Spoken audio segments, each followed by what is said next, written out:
know you're out there. I can feel you now. I know that you're afraid. You're afraid of us. You're afraid of change. I don't know the future.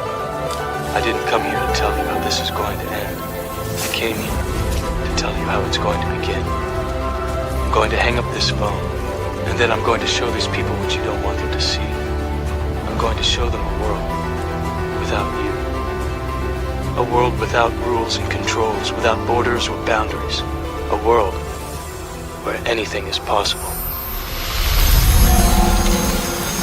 Where we go from there is a choice I leave to you.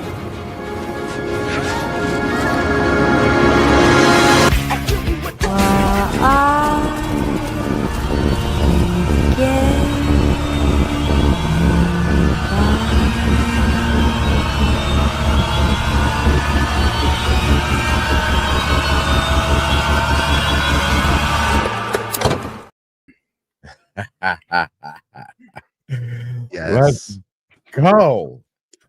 That's what I'm talking about. Right. Burning a little midnight oil. Is this our first After Dark for December? Or second? This would be our first. This would be the first, huh? Because the last day of the month, I think, was the last one. That was 30th. It was October or November 30th. Yeah. So welcome to December, folks. The month of ho ho ho. I'm talking Santa, you perverts. So, Boats and hoes. well, first, let's start by saying welcome back, Brad. We hope you are feeling better. We didn't go into too many of the personal details of whatever you're dealing with that Sasquatch and how those diseases got transferred over. We're like, we'll let Brad explain that if Brad wants to explain it. Yeah, just a little bit of a stomach virus. I don't know if it was some after around Thanksgiving for like on and off for about a week, but I'm good. I'm good now, and I'm ready to rock and roll. I appreciate you guys kicking ass, DEFCON 0 style last Sunday. So yeah, whatever it is, man, it's moving West Coast because same thing. I've had something about on and off a week congestion and all that. It's nothing that's like put me down, but it's definitely been annoying as hell. Like that. Yeah. That's the best way I could describe it. Yeah. Well, one, when we get to the audience participation, the questions had, man, it was hard to get the questions this week. There's so many good questions, and it was just like, how do you pick, man? It's just the show can't go on forever, so, but I think we're gonna have a good time when we get to that. You guys want to give a teaser on one of the things we'll be talking about right now before we get into our first two ads? Well, one of the things that I wanted to talk about a little. Well, I want to read you guys a headline, right? Because like a lot of times there's so many things that happen a week, right? We have our things that we hyper focus on, but then there's also lots of things happening all around. So when you're on a show, you never know what people are going to put on. I'll try and catch up on some headlines or so. What are some general ideas of other things? Here's a headline I read right before the show. President Trump issued pardons this week, notably to a Honduran figure tied to smuggling 400 tons of cocaine into the U.S. The end. That's how they presented what we just talked about a little before the show. And I don't know if you guys want to spread a little light on that or show how cooked some of these headlines quite purposely are, but they are so cooked. So I know Josh is ready to go full throttle, full send on this one. Let's get two amazing commercials out of the way. When we come back, we are going to roast these people because we'll tell you this, that pardon is not what the mainstream media is telling you it is. That's right. So with that, we'll be back in just a moment. You deserve more than sluggish mornings and blood sugar spikes. Discover the simple daily system that helped so many regain health without dieting or exercise routines. 2 easy-to-take daily drinks. A brain-boosting, appetite-suppressing morning blend that ushers in energy and clarity. A hearty, fiber-packed pre-meal drink that stabilizes blood sugar, aids digestion, and fights cravings. It's a gentle, science-backed path to improved metabolism, renewed vitality, and lasting weight control. Feeling better starts with this simple 2-step daily protocol.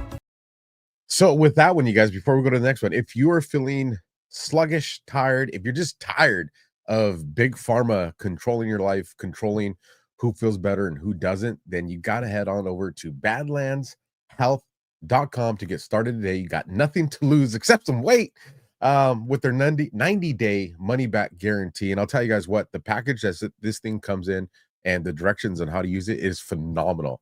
You guys know I've been on this health gig for quite some time, and I think that's probably why some of these bugs haven't affected me as bad as I've seen with some other people. So again, badlandshealth.com, and then our last commercial for now, and then we'll have one later in the show. When we come back, it's roasting time. Hey there, Earthlings. I'm here on the streets of New York to tell you about something that's literally out of this world. You know, traveling between dimensions really takes it out of you, but I've found the perfect solution. My Shroom Vibe can now be your Shroom Vibe. Elevate your frequency. Get microdose capsules, gummies, and chocolate bars at myshroomvibe.com. Use code BADLANDS for 10% off your order. Trust me, galaxy hopping demands balance, and ours comes from Mother Nature. Organic, not synthetic. It's the real deal. Cy Lee, if you know what I mean. Check it out. Your frequency will thank you. Visit myshroomvibe.com. Organic goodness, not synthetic. Use code BADLANDS. Nice. I'm tempted. Fix your health and then fix your head. I'm tempted. Commercial's cool as hell. Josh. Yeah, what's up, guys? How we doing tonight? I'm good, man. Kick us off. Well, there's a lot of ways to go with this. I mean, so there's multiple different things I want to talk about tonight. We got Venezuela, which is a hot topic. I've been destroying the freaking left all weekend on this, to the point where I got blocked by a dude because I was ratioing him. Nice. I'll show you guys this, but this is funny. But there's other stuff. We got the Honduran president that I covered on my show last week, and I actually have a write-up about this. I'll talk about. We got General Flynn potentially coming back into the mix. I mean, within the next week, 2 weeks. I don't want to break any news before it comes out, but that momentum is ramping up. We have today, I want to actually do just it's today for me. It's today for you guys. It's yesterday for everybody on the East Coast, but this is December 7th. And so if people don't know what that is, December 7th, 1941 at 7:55 a.m., the Japanese aircraft struck the U.S. Pacific Fleet in a surprise attack that lasted less than 2 hours, but changed the world forever. Battleships like the USS Arizona, Oklahoma, and West Virginia were hit within minutes. Airfields were bombed before planes could even take off. Americans fought with rifles, machine guns, some with bare hands, against wave after wave of attackers. By the end, 2,403 Americans killed, 1,178 wounded, 18 ships damaged or sunk, nearly 200 aircraft destroyed. The next morning, FDR addressed the nation, calling it a date which will live in infamy. On December 8th, the United States officially entered World War II. It ignited a mobilization unlike anything in history. Young men lined up to enlist. Women filled factories, and Americans became the arsenal for the Republic. Pearl Harbor didn't just mark an attack, it marked a moment America rose united and became unbreakable. Today, we remember their sacrifice, we honor the fallen, and we say with gratitude, we will never forget. Now, there's actually an interesting connection here to Amelia Earhart, that if we remember, Donald Trump just declassified a ton of information on Amelia Earhart. He did. Yeah. And so I wrote a blog about this on my Substack, and I want people, if they're interested in it, to go check it out, but it's also my X post. And the reason why this is so important is because I went through about 1,000 different pages of the declassified information on Amelia Earhart. And one of the things that I realized is that we're not being told the whole story. And the reason being is because the current classification system didn't exist at the time that Amelia Earhart went missing. And so to have classified documents really didn't make sense. You had compartmentalized documents. And what we have is really the military saying, hey, we lost her around this point. We know where her fuel gauge would have went out. But from what I gather is that she was either a spy for the U.S. that was flying over Japanese-controlled territories in the Atoll Islands over by what is it? It was by the Cook Islands and Kwajalein Atoll over in that area, or she got lost, veered off track, and was shot down by the Japanese. Now they say that the Japanese were interrogated after the end of World War II of whether Amelia Earhart was shot down by them and they declined it. But if you understand Japanese culture, that makes a lot of sense why they would actually lie about that and they wouldn't say it, because Amelia Earhart was an American icon. And that if Japan 3 years earlier had said that they shot down Amelia Earhart, that would have provoked immediate war. And the U.S. at that point in time was not ready for war in the Pacific. And it was actually after Amelia Earhart's plane went down that the U.S. ramped up their naval building, their war machine, and started preparing for war. And it wasn't for entrance in the World War II, it was for entrance into a Pacific theater war. So it's really interesting when you go look at the historical context of that. And I find it fascinating. I love history.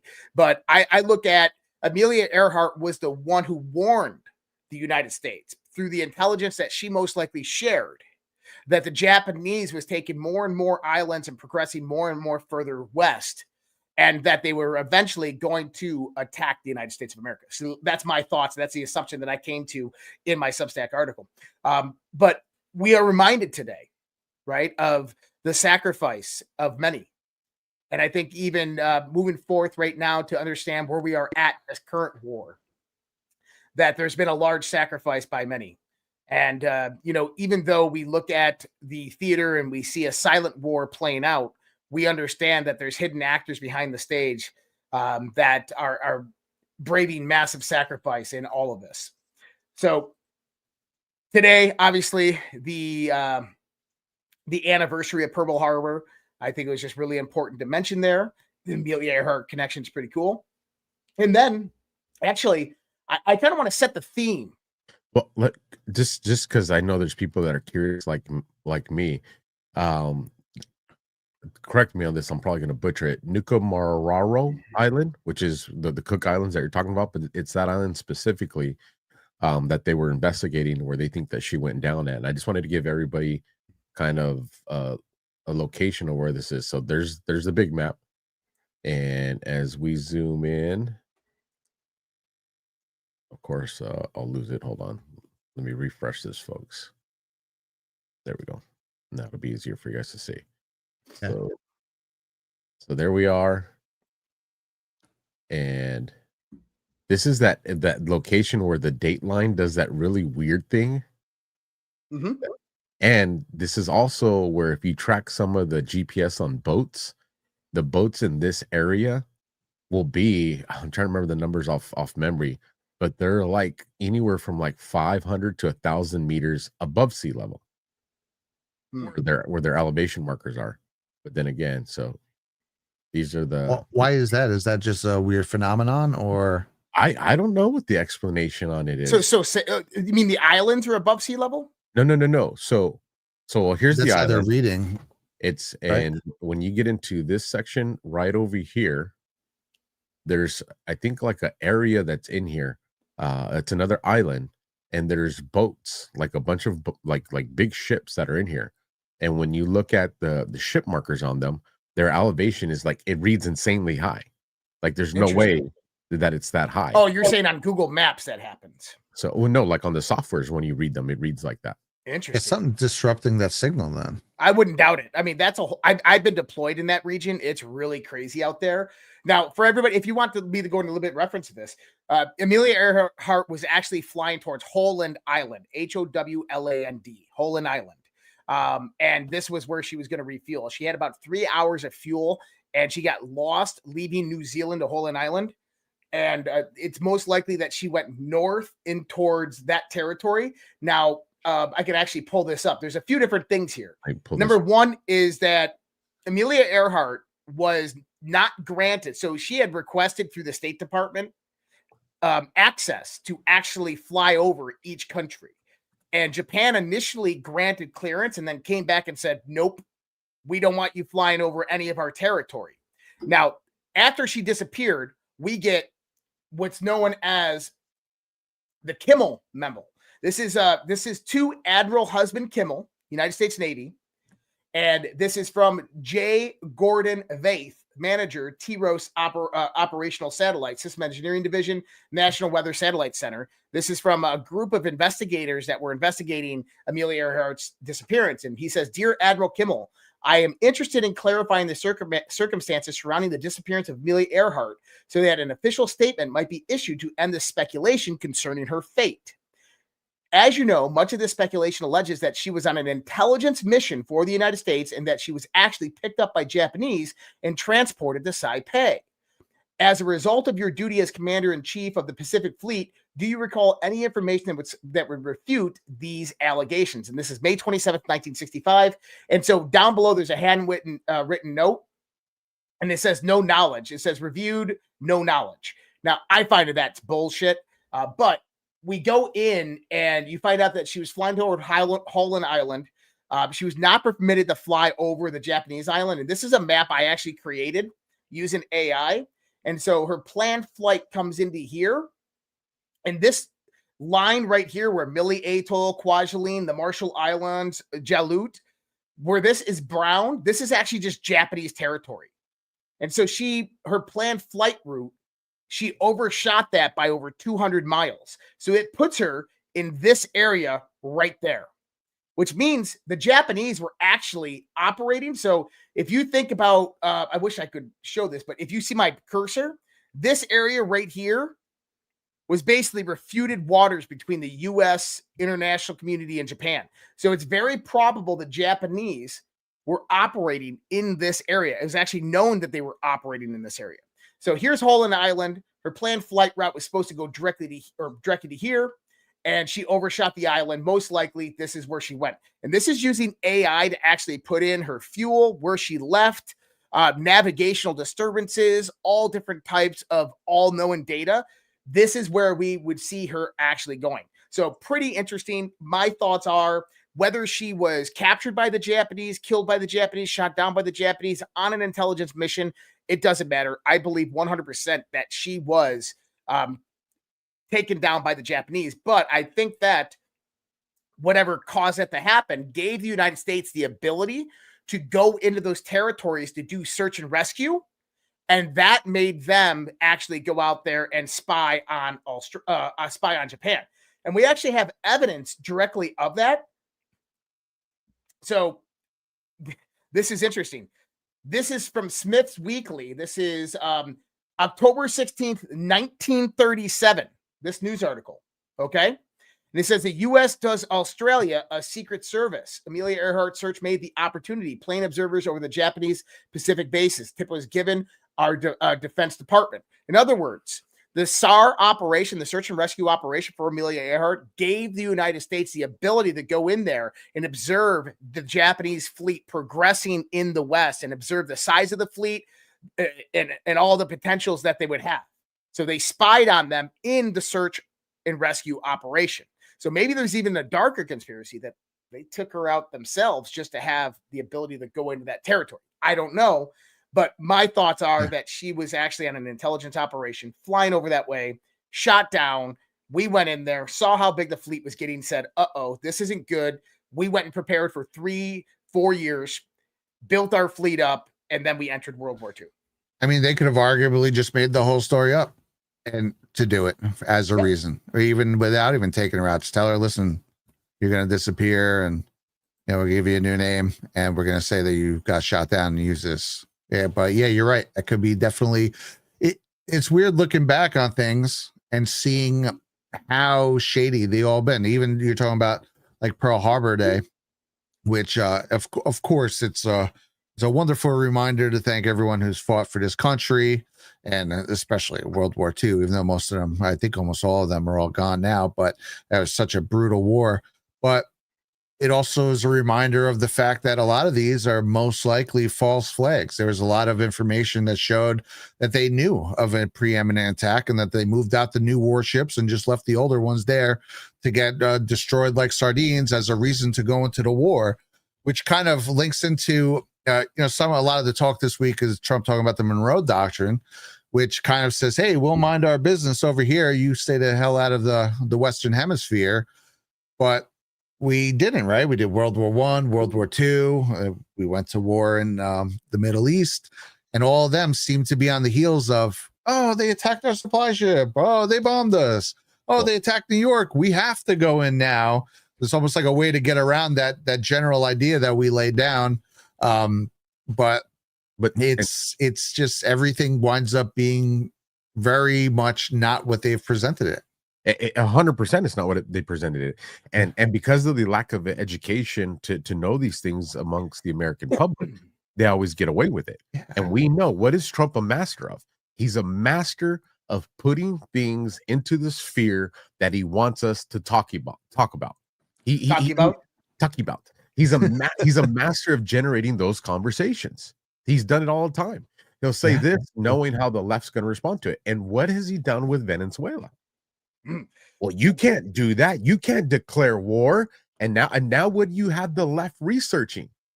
Well, we haven't. What do you mean we haven't declared a war since World War II? We were in Afghanistan and Iraq and Vietnam. Wait, what? What do you guys? Hold on. Wait, if Trump can't do it because Congress is the only one that can authorize it, how have we done all these things? And now you're seeing the military. Oh, it's a complete meltdown. Oh, yeah. And it's exposing that, because guess what? If they force Trump to be like, okay, let's just say Trump initiates some type of kinetic conflict, and they're like, all right, you didn't finish it in 30 days. It has to go to Congress. And Trump says, well, no, I'm going to do it through how we did Afghanistan and how we did. And they push back on him so hard. That's the framework that you and I laid out on freaking DEF CON for the longest time, that we're hinted towards, hey, you might want to lay this out because people are going to be asking these questions. The stage is being set right now. And I got this Daniel Day-Lewis image pulled up, and I want to play just a short clip of a song. And I believe there's a Q link to this song. I'm almost positive, but I couldn't find it. But if you don't know this movie, The Last of the Mohicans, Promontory, definitely posted. I could try and find it while you're playing it. Okay. Well, but I want to play this because I want to show everybody something that I didn't realize before, that I want to go back and decode real quick, because it sets the stage for everything that's going to come.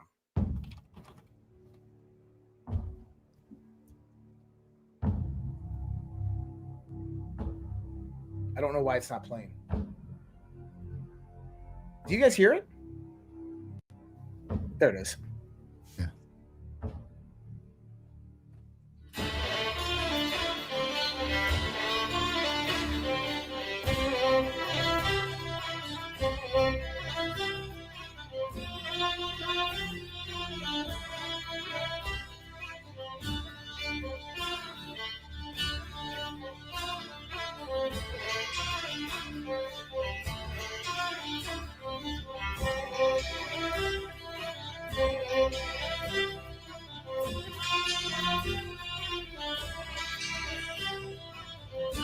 Okay, before I get this kicked off of YouTube, I'm going to pull that down. Now, the name of the song is, they say it's premontory, but it's actually premontory. It's a misspelling, premontory. It's premontory. And do you know the definition of a premontory? Never heard of it. It's a high cliff or elevated landform that juts out into the landscape. Okay? And so it has a symbolic meaning. The symbolic meaning... Batman was standing. The symbolic meaning is the point of no return, or the moment that fate is decided. So I find it really, really interesting because we all missed it.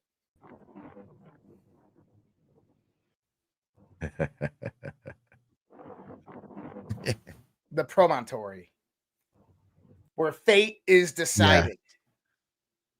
Yeah. That's awesome. That is sick, bro. Yep. The point of no return, the moment where fate is decided. And what was the date on that truth post? The date and time? October 2nd, 2025. And it was at 9:45 or 10:45 p.m. I want to say I actually captured this. I'm pretty sure I captured this one. So it should be 10:45 p.m. But it's October 2nd, 2025.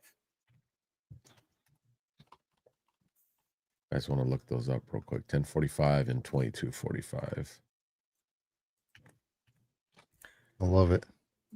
But I mean, when we go back to that, it is absolutely setting the stage for everything that's going to happen next. Here, take a look at this. I think this falls in line with the conversation that we're talking about right here.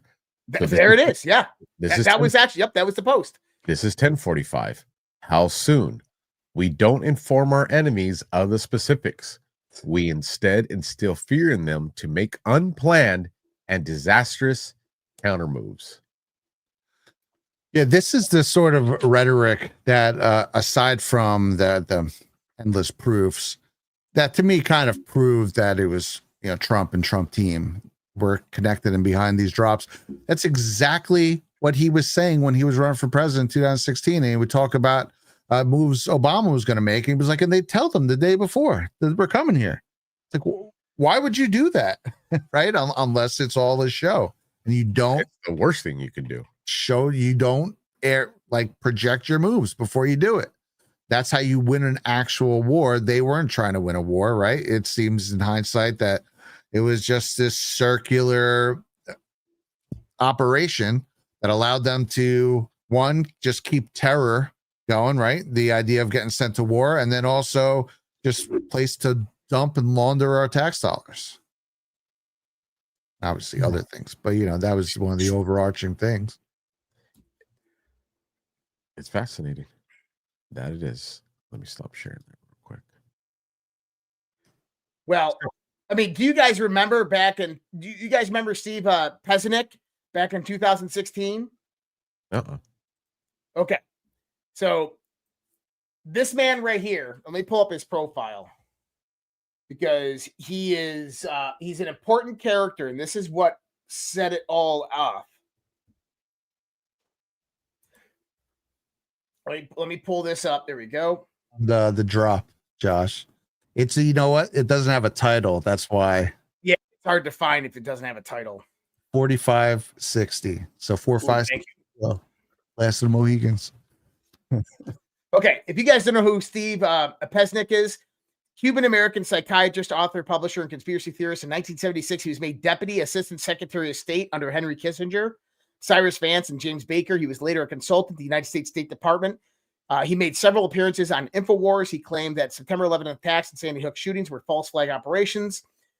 He was very close to the incoming Trump White House in 2016. Okay. Now, many people don't know that there was this video back in 2016 that was actually put out. Now, I want you to listen to what he says. This is 2016 that he puts this video out, okay? On November 1, 2016, Hillary and Bill Clinton and their entourage of assistants effected a civilian coup. In contrast to the usual concept of a coup where the military is involved and takes over the White House and communication centers, very much like the scenarios you see in a movie, this coup was done silently and very effectively through two methods: corruption and co-optation. The Clintons have been involved in co-opting our White House, our judiciary, our CIA, our Federal Bureau of Investigation, our Attorney General, Loretta Lynch, and our director of the FBI, James Comey, for some time now.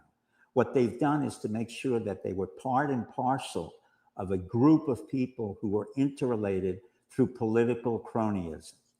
However, in order to stop this coup, we in the intelligence community and others involved have informally gotten together, and with their permission, I am beginning to announce that we've initiated a counter coup through Julian Assange and WikiLeaks.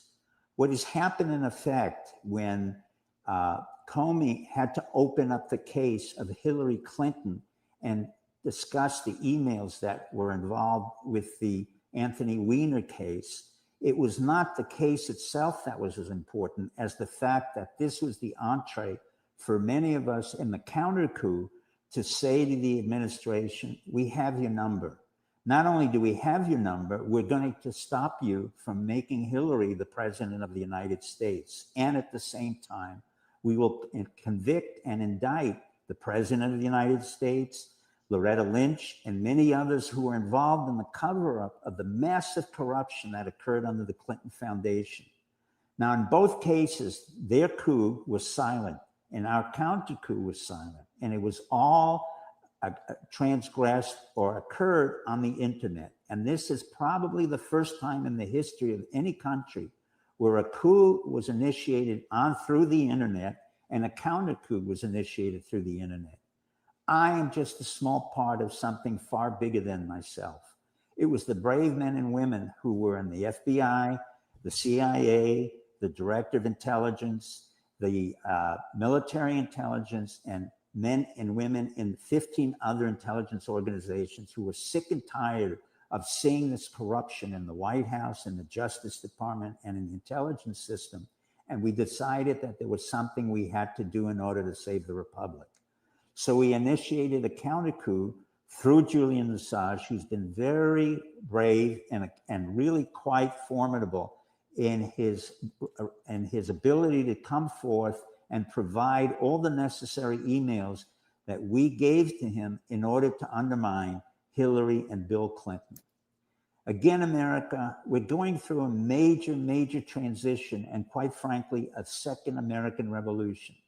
We do not have guns. We do not have weapons. We do not intend to kill anybody. We do not intend to harm anybody.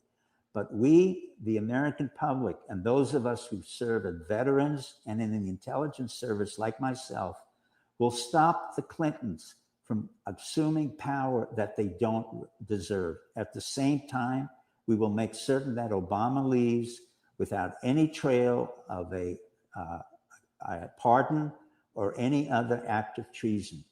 In effect, we want a peaceful transition in this great American republic. That was pre-Q. That was pre-Q.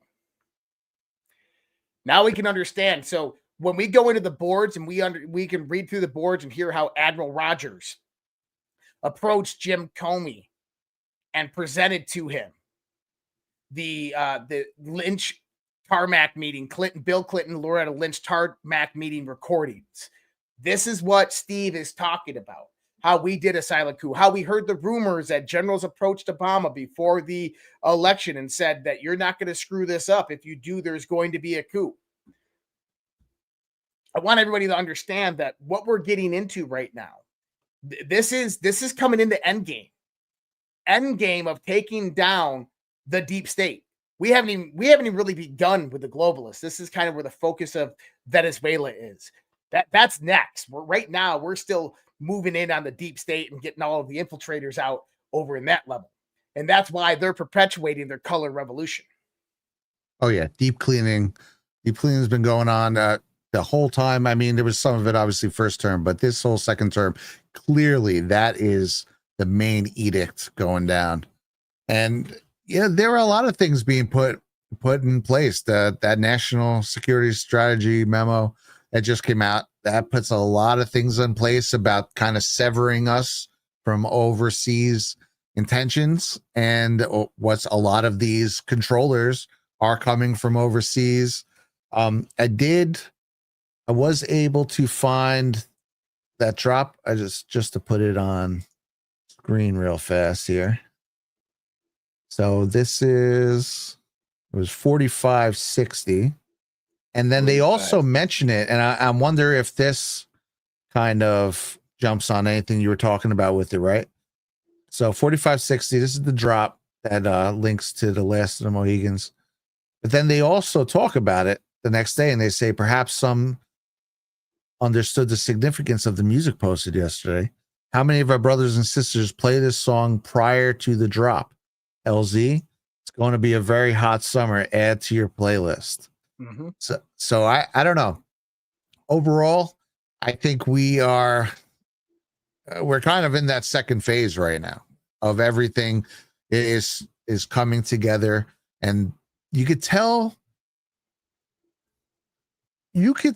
that while there's the fog of all these high-end crazy headlines that they're kind of hiding under, the Trump administration is just chipping away at the stone right now. They're taking people, they're cutting government down. They're working on towards tax type things. They're working on this tariff plan. A lot of, again, this memo that just came out talks about prioritizing America. Yeah, we're gonna kind of build up American businesses using the tariffs and the reciprocal trade agreements as powerful tools, strengthening our own economy. This is kind of like a return to the old school American greatness. Dude. So the national security strategy that was just released by the Trump administration. Oh, it's based as fuck. If people have not went out and read this, this is massive. So since the end of World War II, this is the first time since the end of World War II that we've turned our eyes away from other hemispheres and said, we're just focusing in on the Northern Hemisphere. And what did we create on December 5th, D5? We created the Western Hemisphere Command. So you know how you got like NORCOM? You got Southcom and NORCOM combined to the Western Hemisphere Command. Joint Western Hemisphere Command. That is freaking mind-blowing.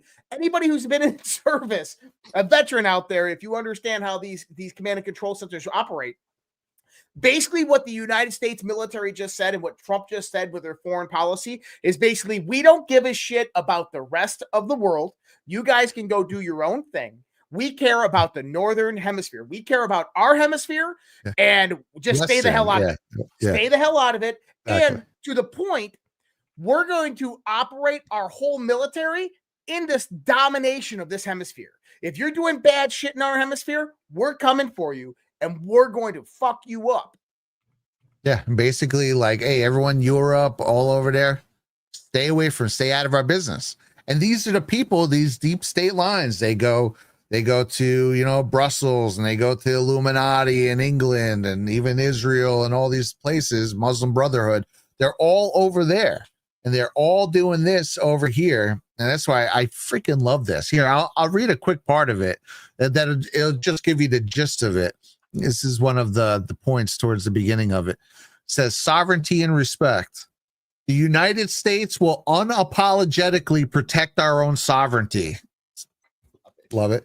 This includes preventing its own erosion by transnational and international organizations, attempts by foreign powers or entities to censor our discourse or curtail our citizens' free speech rights, lobbying and influence operations that seek to steer our policies or involve us in foreign conflicts. That's a huge one right there. And the cynical manipulation of our immigration system to build up voting blocs loyal to foreign interests within our country. That's what we're seeing with the Somalian situation. The United States will chart our own course in the world and determine our own destiny, free of outside interference. And it's just a whole lot of that. Bring that back up way more specifically, way more specific parts. So isn't it interesting, right? That it says by foreign powers or entities to censor our discourse or curtail our citizens' free speech rights. What is the one thing that just came out the last few days about the United States? The Congress is going out there and producing legislation against Brazil and the EU for censoring Americans' free speech. Yep. It's already begun. It's already begun. And you know what? And this is already also, I say, a reaction to some of the shenanigans that we've been watching in the United Kingdom, kind of saying that, like, we won't stand for that over here. Don't try and bring that over here, because they're always lobbying us and always trying to mess with shit. I love that, dude. Yeah, and I mean, unapologetically protect our own sovereignty. If that, we just transitioned from a one world government to a multipolar world. That is the new alignment that our government just took, our military or national security just took, is we just aligned with a multipolar world. And it's interesting as well. We talked about Ukraine and Putin and what happened after the red carpet. Trump rolled out the red carpet for Putin, and all of a sudden they had divergence. There was this divergence of Trump and Putin, and Kirill Dmitriev was like, no, guys, it's okay. Trust the plan. And everybody's like, Putin and Trump, they're on bad terms, and the deals keep on getting disrupted. Well, EU was the one disrupting the deals. Remember, and Trump was like, he came out and goes, I really don't give a shit about Putin, and he can do whatever he wants. I think it was K-Bobby. And the reason I'm saying that is because Trump knew Zelensky embezzled billions of dollars to himself and to his cronies. And here's the thing. The EU is sending $1 billion every month to Zelensky. This is nothing more than funding their whole world globalist agenda. This is where this money is. It's getting distributed to NGOs and so forth. This is why in that National Security Review strategy right there, it said that we're no longer going to be giving money to NGOs. We're going to be giving it directly to the government. And he said that we're gonna track the funding. Because then they could earmark it and then hold their feet to the fire. He literally declared war on the NGOs. He did when he made that statement. And two, as you were talking there, the thought came into my mind, and we've joked. We've had conversations around this past. So are you telling me it's the Crown that maybe killed Charlie Kirk? But before we go into any of those conversations, I want to get back to what you said, Josh, on D5 and this new Western Hemisphere. Because I was up late on December the 6th, the morning of midnight, late hours of December the 5th into December the 6th, and I come across this post, and then I tagged Josh in it, so I want to bring it up real quick. So this is 12:15 a.m. December 6th, my time, Pacific. So this is what 3:15 in the morning, East Coast time. And so I immediately thought, because my eyes were on everything D5, and I was like, oh, how the hell did I miss this shit? So I sent this post to Josh so he can decipher it for all of us. And here it is, U.S. Northern Command. It says activated. Now look at the words. Activated. Not hey, created. No, activated. Words matter, folks. Activated on December 5th, 2025 at Fort Bragg, North Carolina. We know it's at Fort Bragg. U.S. Army Western Hemisphere Command is an operational warfighting theater command headquarters that is focused on homeland defense, defense support to civil authorities, and theater security cooperation across the Western Hemisphere. Now here, this is 12:36 my time, so this would be 3:36 Eastern or 15:36 Eastern, and then you got a video that's 8 seconds long. And so with that, I just want to show you guys these and see if there's any relevance. If we go to civilian time at 3:36, it takes us to posts dated December 12th, which I found that's interesting because that's literally right around the corner. And in this post, it has, and this is crazy because the video you just played right now, Donald Trump and then Julian Assange replying to him. And Julian Assange puts, I wonder how many dead people and illegal aliens voted for Doug Jones. Now, everybody just think about the video that Josh just played for us with, what was his name? Steve? Pezenik, yeah. Pezenik. And so then you go in here and you read it, and it says, why must it be isolated and away from the 2016 election? Have faith. These people are stupid. So you have the time correlation to D5. You have, them literally putting that this is what's been activated. And then you find that post where he's talking about they did a counter coup or a counterinsurgency, and they used Julian Assange to do that. And he's in a post that comes off the timestamp from their post. This is one of the official ones over here, I think. Let me double check that. Yes, U.S. Northern Command. That's an official account. Yeah, and Assange has been awfully quiet. I almost don't blame him, but you haven't heard much from him after he's been out. It's because he's with Jeff Sessions. That's he's doing something, definitely. Speculation. And then there was the 1536. I couldn't make any relevance out of this one. This one was dated June 17th, and then it just has POTUS retweets White House at 12:55. Minutes after Q, word for word. Do you believe in coincidences? Has the 7 kill brackets. I'll make it bigger so we can all. Happy Father's Day. Happy Father's Day. The time. But this one I didn't really find it relevant to their what was it on 12/5? It was posted. 12:55. Yeah. 12:55. But the post you're referencing was December 5th, 12/5. Yeah. 12/5, December 5th. Okay, and there's 12:55, but other than that, I don't know. Yeah, you got the D5 post from them.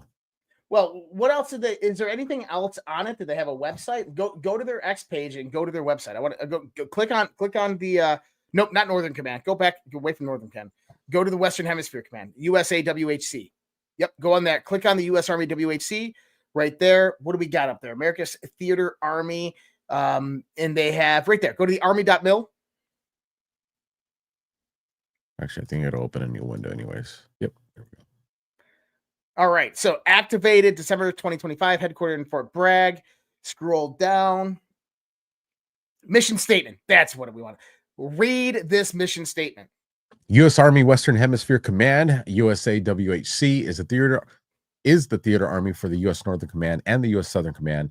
USAWHC enables defense of the homeland, conducts defense support of civil authorities, crisis response, and regional security cooperation, provides trained and ready land forces for global and regional employment, integrates Army capabilities into joint and interagency operations. I see where you're going with this.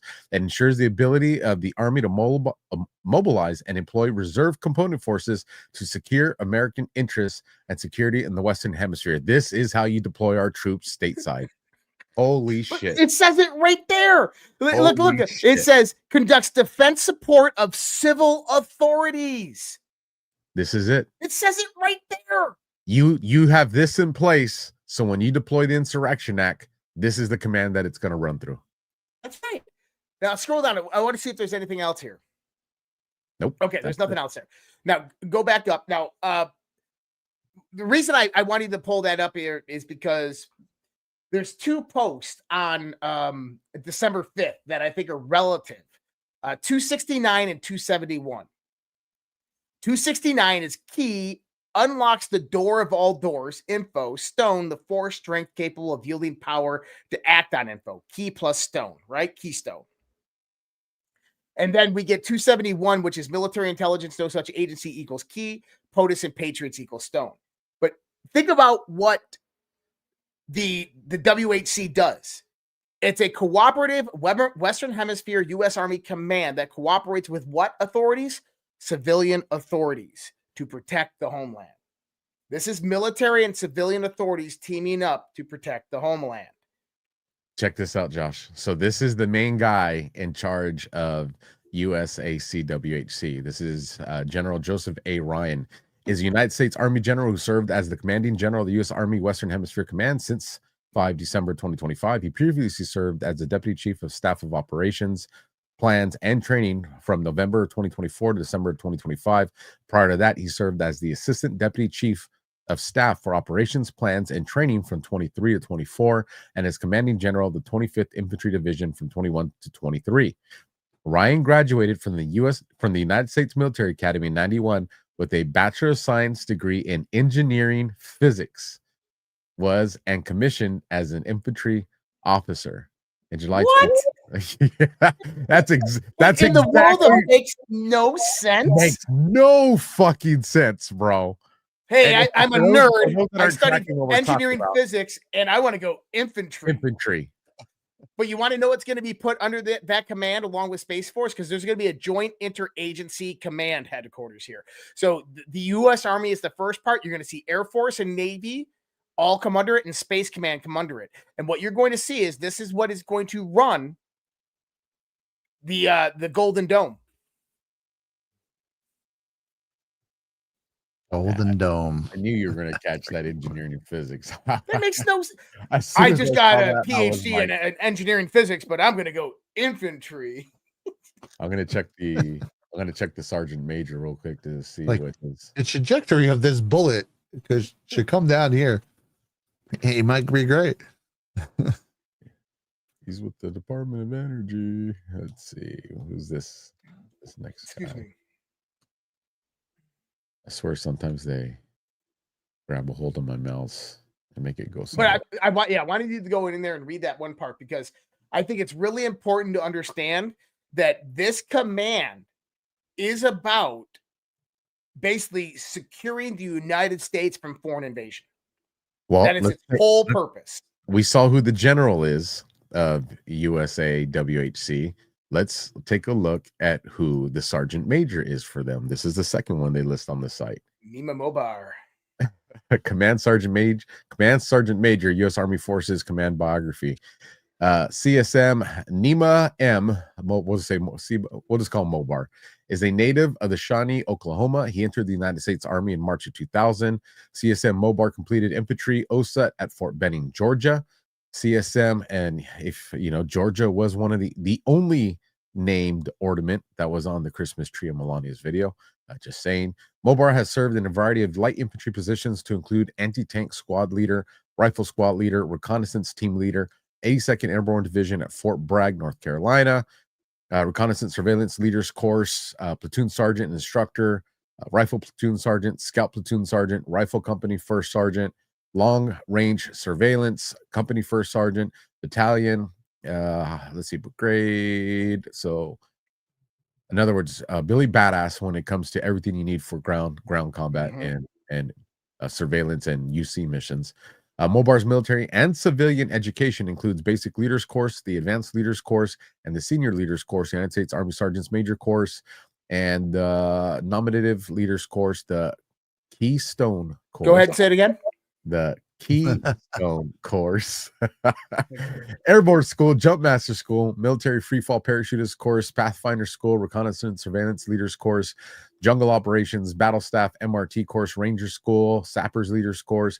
He holds an associate's degree in business management, a bachelor's in business management, and a master's in organizational leadership from Excelsior College. Mobar's awards and decorations include the Distinguished Service Medal, Legion of Merit with an oak leaf cloister, Bronze Star Medal, Meritorious Service, just a whole lot. Iraq campaign, Afghanistan campaign, expert marksman, parachutist, so he got his wings. Mobar is married to Candy Mobar, has 2 daughters, Mara. Very capable dude. Very the kind of guy that would understand how to do operations and mount. Yep. But I think that the general premise that we want everybody to understand here is that the creation of this new command is for joint interagency support to stop an infiltration and invasion of the United States of America. I mean, that's what this is all about. And I'm just, it's nuts because everything that's going on in Venezuela right now is the tip of the iceberg. And the idea here is that our enemies, they have to use proxies and surrogates in order to get to us. And I want people to go back to something that Ron Paul talked about. He talked that we should close off our borders. We should be an isolationist country. We should bring all of our military back home. We should defend our borders and stay out of other people's businesses. Now, I'm surprised that Dr. Ron Paul in his 90s has not come out and thanked President Trump for basically copying his national security strategy, because that's exactly what this was. Basically, no more empire building, no more going out there and military presence all around the world. Instead, what do we do? We're going out there and we're building military alliances and defense cooperation agreements with other militaries around the world who we have mutually assured economic destruction with, like Qatar, Saudi Arabia, Turkey, these types of countries, Japan, to where they are our force across the Pacific, across the Atlantic, in the Middle East. And we bring everybody home and we protect our homeland and weed out our own fucking problems. This is amazing. I don't know if people understand how massive this really is. So this is probably nothing. But this comes from their page, also posted on the 5th. You have 17 soldiers in green, 1 in blue. 17 plus. Yep. Probably nothing. But just so everybody can see it, you got right here. If you can, you can see the arrow. You got 1, 2, 3, 4, 5, 6, 7, 8, 9, 10, 11, 12 right there hiding. 13, 14, 15, 16, 17, and then your +1 in blue. Gotta be the Navy guy that's in blue. Just saying. So going into it, and there's a few different things here that we should start on. I want to start one thing that Brad was talking about earlier, and this is Juan Hernandez, the Ecuadorian president, who Trump just pardoned. and I think that this is a great perspective to take in when looking at Trump's national security directives or strategy moving forth. So Wait, I got one more headline just to show everyone how this is being presented. Right. Trump pardons cocaine kingpin who ruled Honduras. Right. Now, does that sound like, what does that sound like? That sounds like El Chapo. You know, they're basically trying to make this sound as bad as possible. Well, even people on our side, the right, are calling Trump out for this. Look at this. I mean, okay, let me see if I understand this correctly. Juan Orlando Hernandez was the president of Honduras last year. The American court found him guilty of helping drug gangs and hundreds of tons of cocaine to the United States. They sentenced him to 45 years somehow. 2 days ago, Donald Trump decided, I'm going to give him a full pardon and let him go free so America can control Hondurans elections tomorrow. But never mind the shock of that. Trump is letting convicted foreign drug trafficker out of prison while Tina Peters is left to rot. So I had to reply to this. Oh, okay? God, yeah. Let me mention this other thing that has nothing to do with this. Right. I hate when they do that. I said presidential pardons do not apply to Tina Peters. Unfortunately, they are state charges. So, and you should have fucking realized that one. Trump is acting on intelligence and information that you and I don't have. The case against Juan Hernando is actually bullshit. Have you ever dived into this case against Juan Orlando Hernandez? He extradited more traffickers than any leader in Latin America, seized assets, partnered with the DEA, and targeted the same cartels that the DOJ later claimed he secretly protected. He was actually was he actually a cartel ally, or did powerful interests want him removed? After leaving office, Hernandez accused political rivals, former security officials, and the incoming governor of being influenced and controlled by drug trafficking interests. These accusations made him a direct threat to the same networks that the U.S. claimed he helped. Key witnesses against Hernandez were convicted drug traffickers testifying for reduced sentences, including Davis Leon Rivera Maradiaga of Los Chatritos, Alexander Chande Ardron, who worked with the Sinaloa cartel, and Fabio Labo, son of a former Honduran president.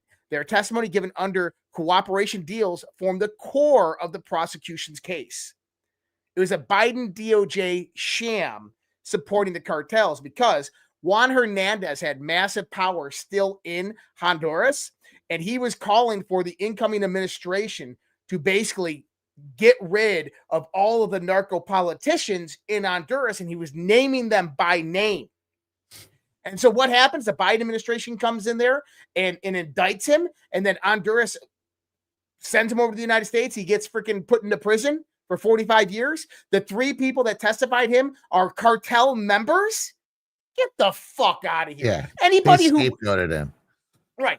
And to the person who wrote that post ahead of time, no offense, but I hope you do take some. Do your fucking research before you come out with nonsense like that. One look at that case. The Biden DOJ, for goodness sakes, is the one who indicted him. Like, yeah, right. that should be a red flag right there. Like, the Biden DOJ indicted him. Oh, it must have been legitimate.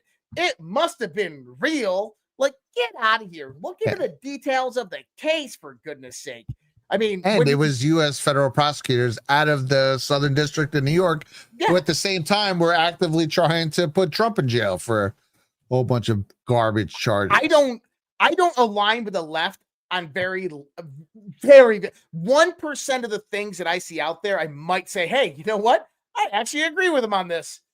Yeah, once in a while, right? But here's the thing: is more and more people on the right are aligning with the left every day. Alpha. Yeah, I'm very suspicious of it, I gotta say. And I don't think everything is controlled, but there are things are. I mean, it would be absolutely crazy to feel like there haven't been people interjected into our movement over the years who are just sitting there waiting for their orders to, after building enough people, to start the flip. And we've seen it this year. That seems to be the edict this year. Where a lot of them now are just slowly, they're finding their issue, and oh my God, Trump, oh my God, what are you doing? Blah, blah, blah. And all of a sudden there, these people who seem to have an idea about everything else that's going on are just reacting to headlines now without doing their homework. It's like, we know you're not this stupid. So it's, yeah. People, I heard Chris Paul talking about this earlier. He's like, Yeah. he was on with John. I don't remember what show it was, but he was like, he's like, you got these subject matter experts when the first time they hear something is 3 hours earlier, and they're coming out defending this case or going against this case, and they've never heard of this shit before in their life. He goes, this is the modern day left and right. Is that you have something that you've never heard of, and they're going out there and like, I defend this position. It's like, dude, it was just created 2 hours ago. Like, what the fuck? But Yeah, you got to let it breathe, and you got to start to do a little homework on it. Yep. So one thing that I think all of us here do is that when something happens, we're typically like, wait, give it a day. And I know it's hard to like, I got the story all written up. I want to wait. Alpha told me this a while back, and I said, dude, have you heard it? He said, yeah. I'm like, you gonna put a post? He goes, wait. And I go, what? And he goes, wait, just wait. I said, okay, I'll just wait. And when you wait, guess what you find out? Boom, more stuff starts coming down. And all of a sudden, clarification. All of a sudden, it's like, oh, and all of these other people look like fucking idiots. and this is what is happening on X-Ray now. I want to bring up a post that's a prime example of this. Okay, so B-Rad over here published this, Oh, and nice. I want to show not this other different B-Rad. Okay, There's only one B-Rad. Yeah, there's only one, baby. so Brad, deeply blue, fighting for truth, confident the cracks in our democracy will heal through unity and action, advocate for justice, lover of open skies, blocked me. Okay, but why did he block me, Brad? Why did you block me? What is going on? He posts this post out there, right? Physically impossible for a fishing boat to make the trip. This isn't about drugs at all. No matter how you want to slice and dice it, I saw it's this one. murder in the first degree. Please. Okay? So I come out there, and I'm very respectful. I say, you are wrong. Let me help correct you on this. I've deployed to this area of operation and done these operations for my first 6 years in the Navy. Number one, there are trafficking routes to the Caribbean and the Pacific. They tend to stay away from major shipping lanes. Two, there are various types of vessels used for trafficking. Go fast, logistics support vessels. There's also motherships. Three, a go fast is about 20, 25 feet long. Typically have 3 to 5 crew members, 2 to 4 outboard engines. It can travel approximately 55 knots. They are filled with diesel fuel containers and conceal narcotics in various parts of the skiff, whether false bottoms, concealed by tarp, or even in fishing nets. Logistics support vessels are fishing vessels that act on supply and fuel depots for go fast. Sometimes LSVs carry the narcotics to the waypoints for drop off, either to other LSVs or go fast. In that point in time, they're considered what's called a mothership. What you typically see is a 50 to 80 mile span of waypoints. When they leave port, a go fast has enough fuel to make it to 1 or 2 waypoints before it needs to refuel. This is a daisy chain method used by almost all traffickers. Your assumption that they can't make that journey is correct if it is a direct point to point, but that's not how it operates. Another part of this operation is human trafficking. LSVs will tow a barge with children packed on board to various different waypoints, mark it with GPS and leave it there. Other LSVs will pick it up and tow it to the next waypoint. As you can imagine, this relies on the next LSV to actually come find the barge. Sad to say, many of them are never located. So there you go, slice and diced. And We were up to, I was up to 61,000. Okay. So B-Rad and Alpha, I don't know if you can go in there. I can't. So B-Rad responded and called me stupid. And I'll tell you, this is so basically, I put him in his place. It was okay.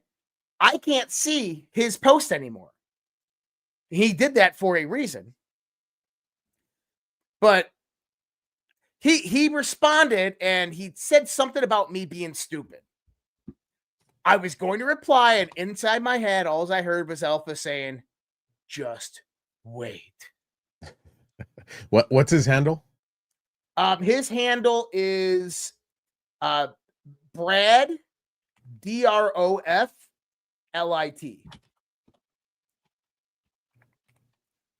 There he is. And you should see your reply in there somewhere, because I know Alpha replied to him. I did. Deeply blue, fighting for truth, confident the cracks in our democracy will heal through you. But I want people to look at Fuck off, the Brad. comments underneath his. All right, here Brad. we go. Here we go. Found the post. So here we go. There's his fishing boat. So Yeah. click on the post. You got to go click on the post. He's right. A fishing boat won't make that trip. Drug boats are making that trip. That's why we're blowing them up. Okay. And so my comment has mysteriously disappeared. Yeah, I don't see it anywhere. I'm scrolling too. He hit it. He hit it from the replies. Because you can see him, he's definitely getting ratioed. Yeah, he's getting hammered. And notice the difference. He's getting ratioed from accounts that actually have blue checks, not bots. That's right. And so I wish I could show this to you because literally we have a Coast Guard, a PLOT, PLOC, which is a Coast Guard law enforcement detachment officer who ran these narco deployments and goes, everything that Josh just said was absolutely correct. You're the fucking idiot. You don't know what you're talking about. I'm going to show you in real time how Alpha deals with people like this. You guys will see it. You treat them with kindness and you give them nothing but facts. All right. There's your profile, Josh. I need to find it'll be in your replies. Oh, I know what you're going to do. I love it. Uh-huh. Yup. That's exactly I don't know what he's gonna do. What is he gonna do? I'm nervous. What's he gonna do? Oh, it's all good, baby. It's all good. I just gotta find yours. Jesus, Josh, you're posting a lot. I like that. I like you're in the trenches, baby. You're in the trenches.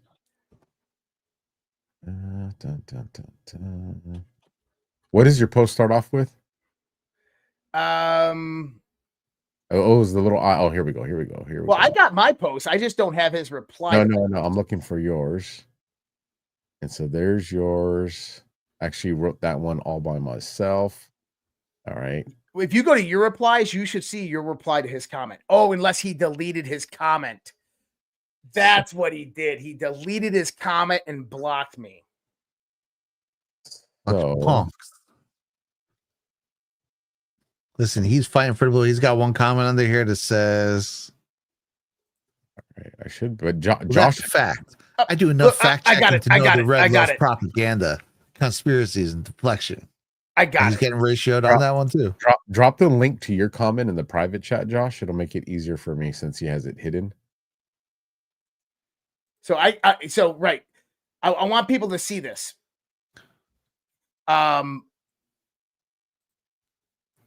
Let me know when you put it in the private chat so I can grab that link. See if you can pull that up. Okay, let's see. There's the link.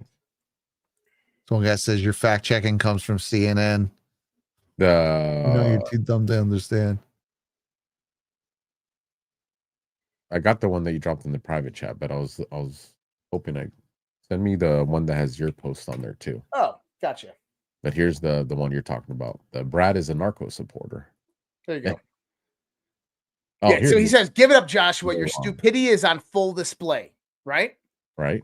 Now click on that message because there's 1,000 replies. Oh, yeah, he got ratioed bad. Yeah. Once you start to go through these replies. I find retards. Fuck that guy. Fucking communist. I know who that is. Go, scroll down, though. If you start to scroll down, there's not one comment in here that is pro Brad. And I want people to understand this, that people are putting out absolute garbage information with no substantiation of proof or evidence of it. Window liquor. So I find retards. He slid on Trump the second one of the fake narrative deployments came out.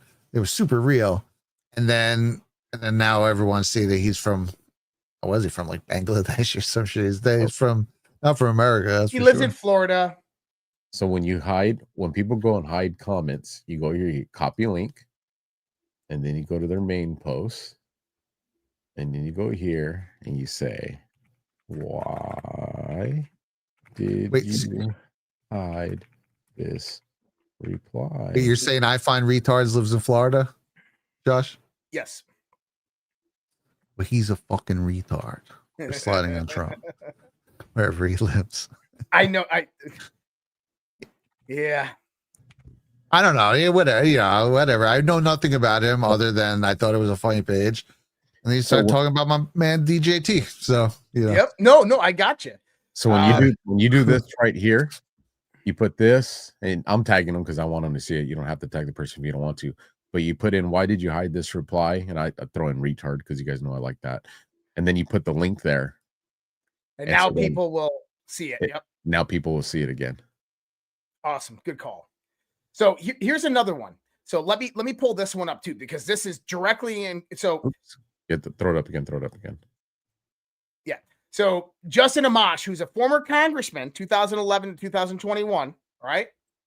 Libertarian Republican, constitutionalist, right? Constitutional conservative, says it's almost hard to believe the absurd lengths people will go to pretend the 2001 UAMF authorizes the boat strike military campaigns. It applies specifically to the perpetrators of 9/11 attacks. It does not apply to Venezuelan drug runners whose game is so tenuous, so forth. So this is a response to mine. Okay, so he posts right here. Congress never authorized this military campaign, so it's unconstitutional and unlawful no matter how great you might think it is or how righteous you might believe the cause. Facts don't care about your feelings, right? Right. So I posted this, and look, I mean, shit, he got 217,000 views. I got 80,000 views on this response. Okay? nice. Congress did authorize this campaign 24 years ago, and it's never been repealed. The 2001 authorized use of military force, public law 107 through 40, passed 420 to 1 in the House, 98 no in the Senate, explicitly authorizes the president to use all necessary and appropriate force against those nations, organizations, or persons he determines planned, authorized, committed, or aided the terrorist attacks that occurred on September 11, 2001, or harbored such organizations or persons. He never read past that point. The law has no geographic limit and no sunset clause. The very cartels targeted in today's Southcon strikes, Sinaloa Cartel, CNJ, Gulf Cartel, the Tren de Aragua, MS-13, Cartel de los Soles, are now officially designated foreign terrorist organizations, specifically designated global terrorists, February 20th and November 24th, 2025. They have documented operational and financial ties to Hezbollah and Iran-backed groups that were harboring Al-Qaeda in 2001, making them associate forces under 2 decades of bipartisan executive practice, repeated federal court rulings. Every president from Bush to Biden used the exact same 2001 AUMF in 22 plus countries against troops that didn't even exist in 9/11. Congress has voted multiple times not to repeal it or replace it. You can hate the policy. You can think AUMF should finally be repealed until Congress actually does. These kinetic strikes and FTO vessels in international waters are 100% authorized by existing statute. So his response was this, saying that it doesn't go past the September 11th attacks. The 2001 AUMF doesn't limit force, only the individuals physically carried out 9/11. The actual statutory language authorizes attacks against those nations, organizations, or persons he determines planned, authorized, committed, or aided in the terrorist attacks or harbored such organizations and purposes. The final clause is why every administration since 2001, Bush, Obama, Trump, Biden, has legally invoked the AUMF outside Afghanistan. Courts and Congress have repeatedly accepted the associated force doctrine in practice, even if never explicitly defined in their original text. The key isn't whether Venezuelan smugglers themselves were at 9/11, it's whether a group are legally recognized as an associated terrorist network or combatant entity. So I love this because, guys, this is what all of us should be doing online. When you see pause right there, so I can just throw in a quick example because it's on the same topic. Yeah. And I'm going to add to what you're saying. I just want to give people another example. I did the same thing, putting out there, did Congress declare war on Iraq or Afghanistan? I go and explain it. This one pulled up, where we at 17,000 views. Just want to put that in there. But here's an example. You got Mr. Pump House says, if you need to sign your letters alpha, then you're not an alpha. So I took the look at his account, and he was in the Peace Corps. So I respond, Peace Corps, laughing emoji. He responds, yes, Peace Corps in the Congo, I'm sure you couldn't handle it. So I responded to that one. Peace Corps. Peace Corps. And just to add to the CIA. CIA. To add to the conversation where Josh is going, why is this important? Because we are dealing with the dark side of signature reduction. Mm-hmm. That these people that are on there are not used to having people push back with information that the normal society can digest and be like, that guy's full of shit. because this guy just put this information and I wanted to side with you because me and you vote the same. But when I went to debunk him, I found out he was telling the truth. It ruins their narrative, man. And whether it's the neocons on the right or the FAGA on the right, or whether it's the left, is that we need to be going out there and doing this every day. And I do. This is like my prize and joy of X posts, is going out there and telling someone to basically shut the fuck up with nice, beautiful facts. I mean, it is the best thing in the world. Like, especially when you have like experience. Like, dude, I deployed to that area. I've done these in narcotic interdictions. Like, some person was like, how are you on a counter narcotics deployment when they just started in 2025? Are you fucking stupid?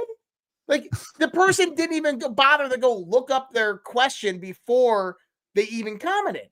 And I want people to understand this, because what this is showing you, it's showing that the base of a lot of people on the right and the base of the majority of the left are uninformed. Yep. They lack facts. All they hear are sound bites from the mainstream media or the social influencers that they follow, and they believe it outright. It goes back to my motto at the Red Pill Project. Never believe anything anybody tells you, no matter who they are or what authority they possess or profess, unless you can prove it through your own investigation, your own inquiry, through your own research, and through your own volition. These people, they believe outright what the hell they're told. I have CNN on. CNN. Yep, right. Oh, God. Take notes. CNN. Yep, right. All facts. And they use that. Do you remember during Trump's first administration when CNN and MSNBC were trying to say that Donald Trump called all illegal immigrants murderers and rapists? Yep. And what they did is, they took a sound bite of a longer speech where he says, most illegal immigrants are really, really good people just coming on over here for a different, place to live in a chance and opportunity. But some of them that are coming over are murderers and rapists. And they skewed that. And people believed it outright. Yep. People thought that this was exactly what that shit should be still illegal. To this day. They do. That shit should be illegal. But that's psyops. That's a psyop. That's a psyop war that we are in right now. And this is why it's so critically important to fight bullshit with facts. And you have to. And then they doubled down. Remember, it was like a couple of years later. He was in that, I don't know if it was a cabinet meeting, but he was in a meeting in the White House. And he called them animals. And he said, President Trump calls all Mexicans animals. Meanwhile, when you watch the whole thing, he's talking about MS-13. And they got, and that went around for months. Oh, President Trump calls legal aliens or whatever, undocumented animals. Like, no, he's talking about Donald Trump sided with gang members. So. He sided with white nationalists in North Carolina when he said there's good people on both sides. And he was talking about it because there wasn't just white nationalists there. There was conservatives, there was Republicans, there was all types of people there. But they don't want those facts to come out there. And here's the thing, is we threaten their narrative. That's the biggest part that I want people to understand, is that we all threaten their narrative. And when we have a unified voice and a unified message and unified facts to go out there, we are unstoppable. Oh, they can't do none to it, man. And we're funnier. We got better editing skills. We're just all around more involved. There was that Charlottesville quote. One time I put a timer on the left, and it's less than a minute later. It was literally whatever it is, 30 seconds or whatever. And he goes, and I'm not talking about the white nationalists and the neo-Nazis who should be condemned perfectly. And it's just like literally not even 1 minute later, he does exactly what you're making headlines claiming he didn't do. You know what my favorite was? Remember when the Border Patrol was whipping Haitians? And it turned out it was just a picture of their reins. And they weren't whipping anyone? Like, what the fuck?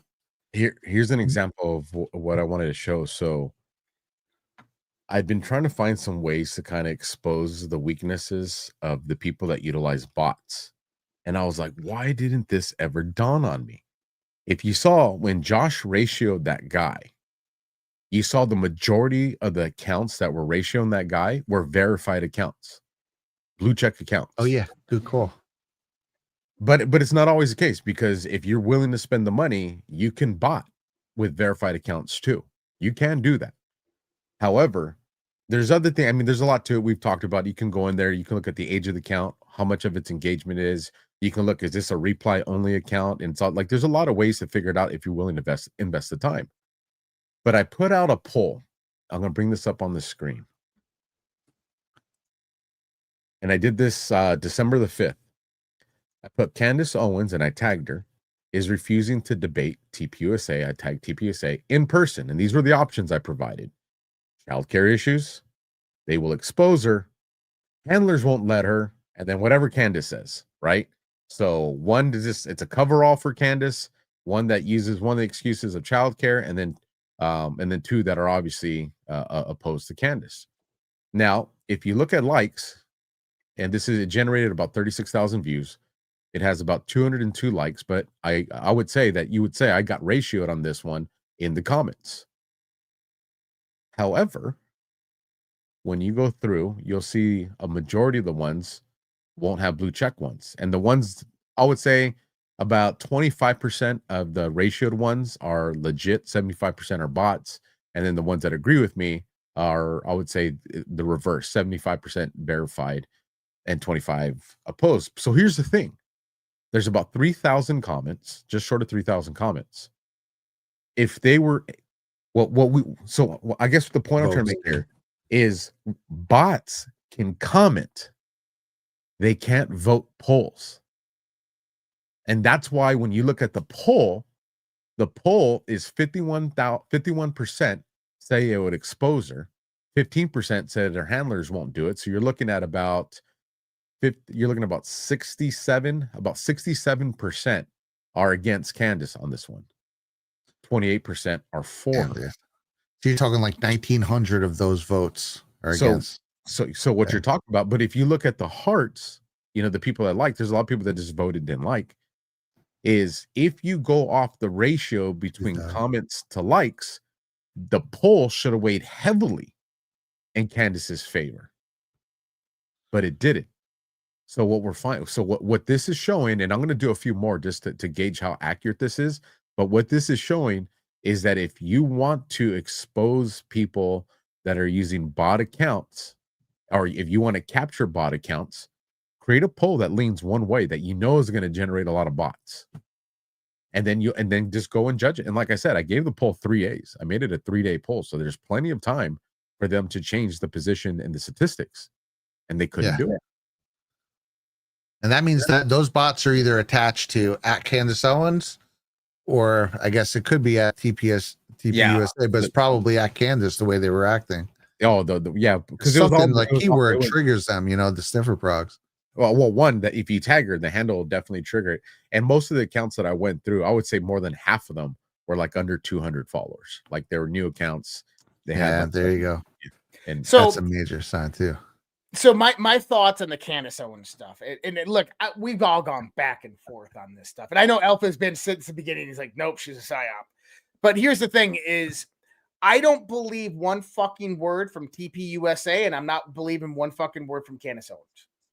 So right now, I look at what we're in right now is a factual war. That's the argument. Not what you're saying, but the argument that the pro Candace people are trying to do, because what they're trying to corner people is, so your team TPUSA. No. Nope. What I'm saying is she's full of shit. I'm saying I don't think she's fully full of shit. I think maybe 60-40, 70-30. I'm thinking 85-15 full of shit is where I'm at. And me and you will definitely agree on that 15% that's there, and that'll make for a good conversation. But there's several arguments that they're using to gaslight. If you're opposed to Candace, that means that you completely believe the FBI narrative, or you completely side with TPUSA, or you're against asking questions about Charlie Kirk's death. And that couldn't be further from the truth. We should question every freaking political murder, assassination that happens in our country or any country. We should absolutely question that. If the FBI comes out and tells us something, that doesn't mean that it's the end of us researching these things. Absolutely not. But if you're going to come out and make an accusation and say that Trump's administration and Trump are responsible for the murder of Charlie Kirk. Because she did say that. People no, she didn't. I have the video. She did. I saw. Yeah. If you're going to say that, and you have zero evidence to support that, there's only one conclusion that you can come from that. You are trying to subvert the support for President Trump. Now, I want to touch on something here, because you're absolutely right. Because every time that you go out there and you question TPUSA, what happens? They try to shut you down. Every time you question Candace Owens, what happened? They try to shut you down, right? Listen. You only need one thing, and you can spot whether or not you're standing in the middle of a psyop. That one thing is, if the opinion that's coming out needs people to be silenced, it's a psyop. There are psychological operations in play. Wow. So if you can't question it, if you're supposed to just go along, it's a psyop. Yeah, and if people have to be silenced or publicly shamed because of their information, and they're not telling people the sky's falling, they're not saying crazy shit. Mm-hmm. They're just saying basic stuff, and they need to be silenced. That is a psyop. Boom. Yeah, that's a great start point for that. Yeah, yep. You go question any of Candace Owens' posts. What happened? You have an army of people that silence you. You go question anything on TPUSA. Army of people that silence you. You go at any left person, anything that they're propagating, like today. I go out there, I provide facts. What happens? I get blocked because he got ratioed. What usually happens? The left go nuts and they like, you don't know what you're talking about. It's bot. They try to silence you. That's how you know you're in a psyop. Yeah. Yeah. And you know you won the conversation once they go to ad hominem attacks. Yep. Yeah. My like a normal back and forth, and all of a sudden, you're ugly or you're fat. Like, okay, well, I won. Thanks for the win. Yeah. Well, that's when you put Josh won, you nothing. The part that just drives me bonkers is people will send me a message. Like you can imagine, like the vitriol that I've gotten the last couple of days with this blasting the retard Candace, right? And a lot of the stuff people are saying is, and Josh will laugh at this because he knows my position. Oh, you're gonna feel stupid if you find out that she's actually a good guy. Why? If you think I'm in here for my opinion to win, you have no idea about what this is for. My opinions are to push us towards a win for our country. If me being wrong in one of my opinions is because the opposing opinion is right, and that pushes us in the direction to win for our country, how did I lose? And I think this is the mistake a lot of people are making on social media. They're looking at it as a win for themselves, their own ego. And I think that's why you see people dig their heels on things when you know they're wrong. They know they're wrong. And it's stop looking at it as a win for you, and is it something that pushes you in the right direction? That's the part that matters. Now, granted, I'm going to be right when it comes to this Candace Owens one, and it is what it is. And here, I'll sum up my theory because I'm going to be talking about it at length in my shows coming up this week. But the short version of my position is she has developed rapport over the last couple of years. And like I said, you can look into the history of her beginning, and that alone will shed a lot of light into who she is and why she is what she's doing. But when you look at what she's been doing in the position she's having, what is she doing? She's been developing rapport. What's an extremely important thing in psychological operations? Rapport. And once you get a big enough audience that'll believe you just because you're saying it, because this is what Josh said, and what you were talking about, Brad, the uninformed. Once you can get a rapport with the uninformed who are going to believe anything you say, and the deep state, the Mockingbird media recognizes that, you're an audience of 10 million people, and they know you can pull 30% of that just because they're uninformed, that's when they can use you for whatever that mission is. And I'm telling you, you see Candace already telling, I'm not going to vote. I'm not going to vote. So you have issue number one with that one. But then issue number two is you're going to see her do she's already implied it, but you're going to see her to where it's not implied and it's going to be definitive. She's going to tell you Trump is not the best thing for this country. It's going to happen. And she was already saying that. Remember a couple of years ago, She was going crazy on Trump all of a sudden, and then she like pulled back a little bit, and now you're right. She's gonna go full blown, without a doubt. Yeah, it's a shame. I used to really like her. Just from a surface level, I never really dug too deep, but I just thought she had made some really good points, and then, man, she just started sliding and sliding and sliding, and that now I haven't paid attention too much about what she's been doing with the Charlie Kirk stuff, but yeah, it sounds like just more of the same. I pissed off so many people with that, and trust me, I pissed off the Groypers back. This was months ago when I went and told everybody Nick Fuentes is going to tell you guys not to vote for Trump. Oh, they're all going to say not to vote for Trump. Of course, I agree with you completely. But this was going back to and what happened? He came out and said, I ain't voting for Trump, and I just told everybody, I said, told you. Exactly. Well, have you heard this? I don't even think it's really even a theory anymore. I think we all know it's true. Real quick with that. With that, hat tip to Nick Fuentes, because I actually agreed with him. Like, to the post that he dropped yesterday, where he went at Candace and Ian Carroll. He's like, "You're fucking retarded. You guys are talking about shit you can't prove. I'm not gonna align with you guys. I'm insane, but I'm using shit that I can actually back in my insanity." And he totally went ape on them. And actually, I think I was talking to Josh on this, where you're gonna see shill versus shill. Like, you're gonna see a civil war in the shill community. It's gonna be glorious. Well, who was it? Oh, Elon Musk. So you had Nick Fuentes was getting interviewed on a show, Crowder, and it was posted on X, and Elon Musk goes out there and says he's a Fed. I remember. Now, I want people to understand maybe kind of the context what Elon Musk was hinting towards. Many people believe that Nick Fuentes actually works for Israel. Is that anti-Semitism is actually their greatest ally. I've been saying this for years. And the ones who push it the hardest, it's like they almost has to be coming for there, because that's the most agreed upon way to totally unperson someone. Anti-Semitism. Theodore Herzl, who's many will argue, but it's, well, if you actually look at the details, he's not. But the accepted narrative is that Theodore Herzl is the father of Zionism. Yeah. And what is his quote? This is in his dictionary, or at his memoirs, whatever the hell you want to call them. Anti-Semitism will be Israel's greatest ally. Yep, it's so freaking true, dude. The ones who go too hard, right? Because obviously there's a really deep state, and there are totally a lot of things to be critical of Israel. All right. Absolutely. But it's the ones who go like just completely off the wall with it, with no nuance, who are literally like, it's the Jews, like every 5 seconds.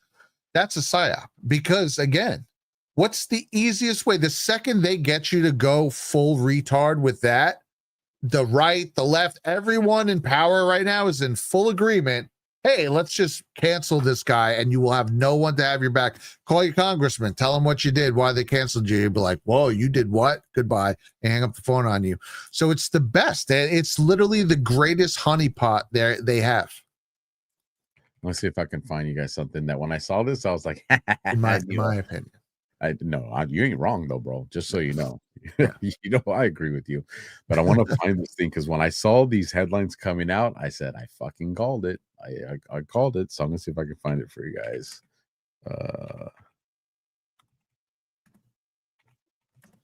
And Josh, I think that's what you were saying, right? I didn't mean to cut you off, but no, I got excited because I don't really hear too many people say that. So I'm like, yeah.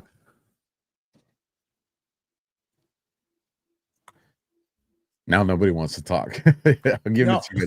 I don't want to change the topic. I don't want to change the topic while you're still on it. So I'm trying to find an article. You're just really slow. I am. People get it. CEH Kyle says this is really government, not the people. Right. And then I think that's where the conflation is purposely made, because they're trying to just get you to generalize an entire people, which is like insane. I don't know. I know a lot of people here aren't from New York, but it is a decent Jewish population.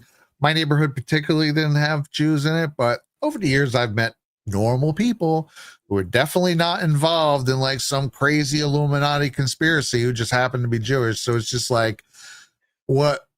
How much does it suck to be them if Well, if it people are goes just back to spreading what I all call this cooked shit, you know? I call it American generalizations, right? As Yes. Americans, we tend to generalize things like the Jews rule the world. Like, dude, Yeah. you might have like a group of people who have Jewish names that maybe affiliate with Zionism but aren't overly religious, that are multi-billionaires who fund NGOs and PACs and politicians and who are integrated in some dirty shit. And they might have some power and control in the world, but they don't rule the world. You might have the Rothschilds, and saying that the Rothschilds are Jewish and they rule the world, you definitely don't know anything about the Rothschilds. Just because they say they're Jewish, just because they say they're Jewish doesn't mean they're actually Jewish. Jewish does not equate to a name. Jewish is Judaism, a religion, devoutly, strictly adhered to. The Rothschilds are not that type of Jewish. They are Sabbatean Frankists, which is completely different. It's actually the synagogue of Satan, but they're not deeply religious in that context. They're deeply ritualistic in a very dark occult concept. And so when people go into this whole idea that Jews rule the world, these people, I'm sorry, you don't know what you're talking about. And my buddy David Whitehead will run circles around anybody on these topics. He's researched this for 30 fucking years. Yeah, he's awesome. Researched this for 30 years. He knows the ins and outs. Now, when it comes to a little country in the Middle East called Israel that was brought about in 1948 through the Balfour Declaration, the United Nations, United States. Do you want to know what the alternative was other than the Middle East? Arizona. I shit you not. It was Arizona. Could you imagine? Oh God, that would be fucking horrible. We would be all living in New York because they would own the rest of the United States. No, I'm joking. I'm joking, Israel. I'm just messing with you. But no. So I want people to see this, that country, if we did not support them militarily, if we did not stand up for them, and I'm not defending them, I'm saying is we would lose Jerusalem. And people are like, well, Islam, the Ottoman Empire occupied Israel for 1,200 years and Jerusalem still stood and they respected it. I don't give a shit about what the Ottoman Empire did then. Have you ever seen ISIS-K? Have you ever seen what these people do to their own cities? I don't want them in Israel. I don't want them in Jerusalem. I don't want them to desecrate our Christian heritage. And so a lot of the part of the protection of Israel is not necessarily Benjamin Netanyahu. It is the protection of the Holy Land, period, so it doesn't get overrun by radical Islam. And I think that's a different perspective that we all have to take. Now, do I like Benjamin Netanyahu? No, the guy's a fucking genocidal maniac. He's a war criminal. The guy needs to be fucking kicked out of office and thrown in prison. Okay? Do I support Israel and their position?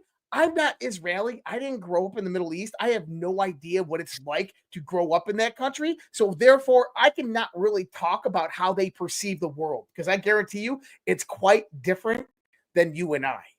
Hey, BB, I'll take that $7,000.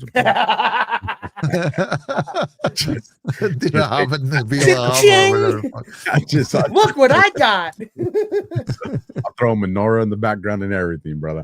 I just played. I could care less about it. I think this is great. Screw Israel, screw Ukraine. That's kind of how I feel. Like, who the fuck cares? I'm so sick of hearing about this place. Well, I just think we should take away our freaking financial aid. I don't think we should be giving any of these people money, but other than that, I'll fuck what any of them do. Tucker just said it on Sean Ryan. He goes, I don't give a shit about Israel. Stop talking about Israel. I don't want to talk about Israel. He goes, people are yelling at me because I'm like, who cares? And I'm like, I agree with you. Who gives a fuck? So I couldn't find the article. If somebody else wants to find it and drop in the live chat, they can, but I gave up on it. I have it bookmarked somewhere. But it was you had mainstream media, and this was probably close to a year ago, maybe a little bit less. And it had the faces of Candace Owens, Dan Bazarian, Jake Shields, I think it might have had Jake Shields. Yeah, Jake Shields. I want to say possibly Nick Fuentes. The new faces of conservatism of the Republican Party. And it said the new faces of MAGA. Now, if you went and asked MAGA, MAGA's going to be like, you're out of your fucking mind. No, they're not. So when the mainstream media is trying to push the narrative of this is who you need to listen to, these are your leaders, chances are they're probably compromised in some form or fashion, whether informally or formally. And you got to pay attention to that stuff. Even now, look at who the algorithms push and who they don't. And I do. Go ahead. Well, when the mainstream media or a large media conglomerate brings a whole bunch of influencers in to do a Q documentary and they completely shit on all of them, you got to know that those people were compromised in the first place. That's why they probably went on that. I don't know. I people are saying we need mainstream media disbanded. Yeah, that's the dream we all have. No, we don't. I disagree. Hold on. I'm getting there. Just hold on. Fired up tonight. That's the dream that we all have because we look at where we're at. But the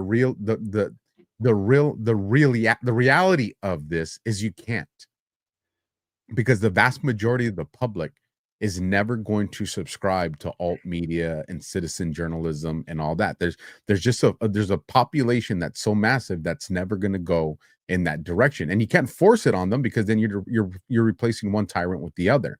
What needs to happen is mainstream media needs to serve the purpose it was intended to.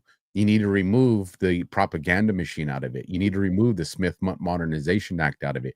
You need to remove the deep state's control of it. You need to decentralize it to where it's not 6 companies that control all of it. You need to make mainstream media. You need to make mainstream media like actual fair media again.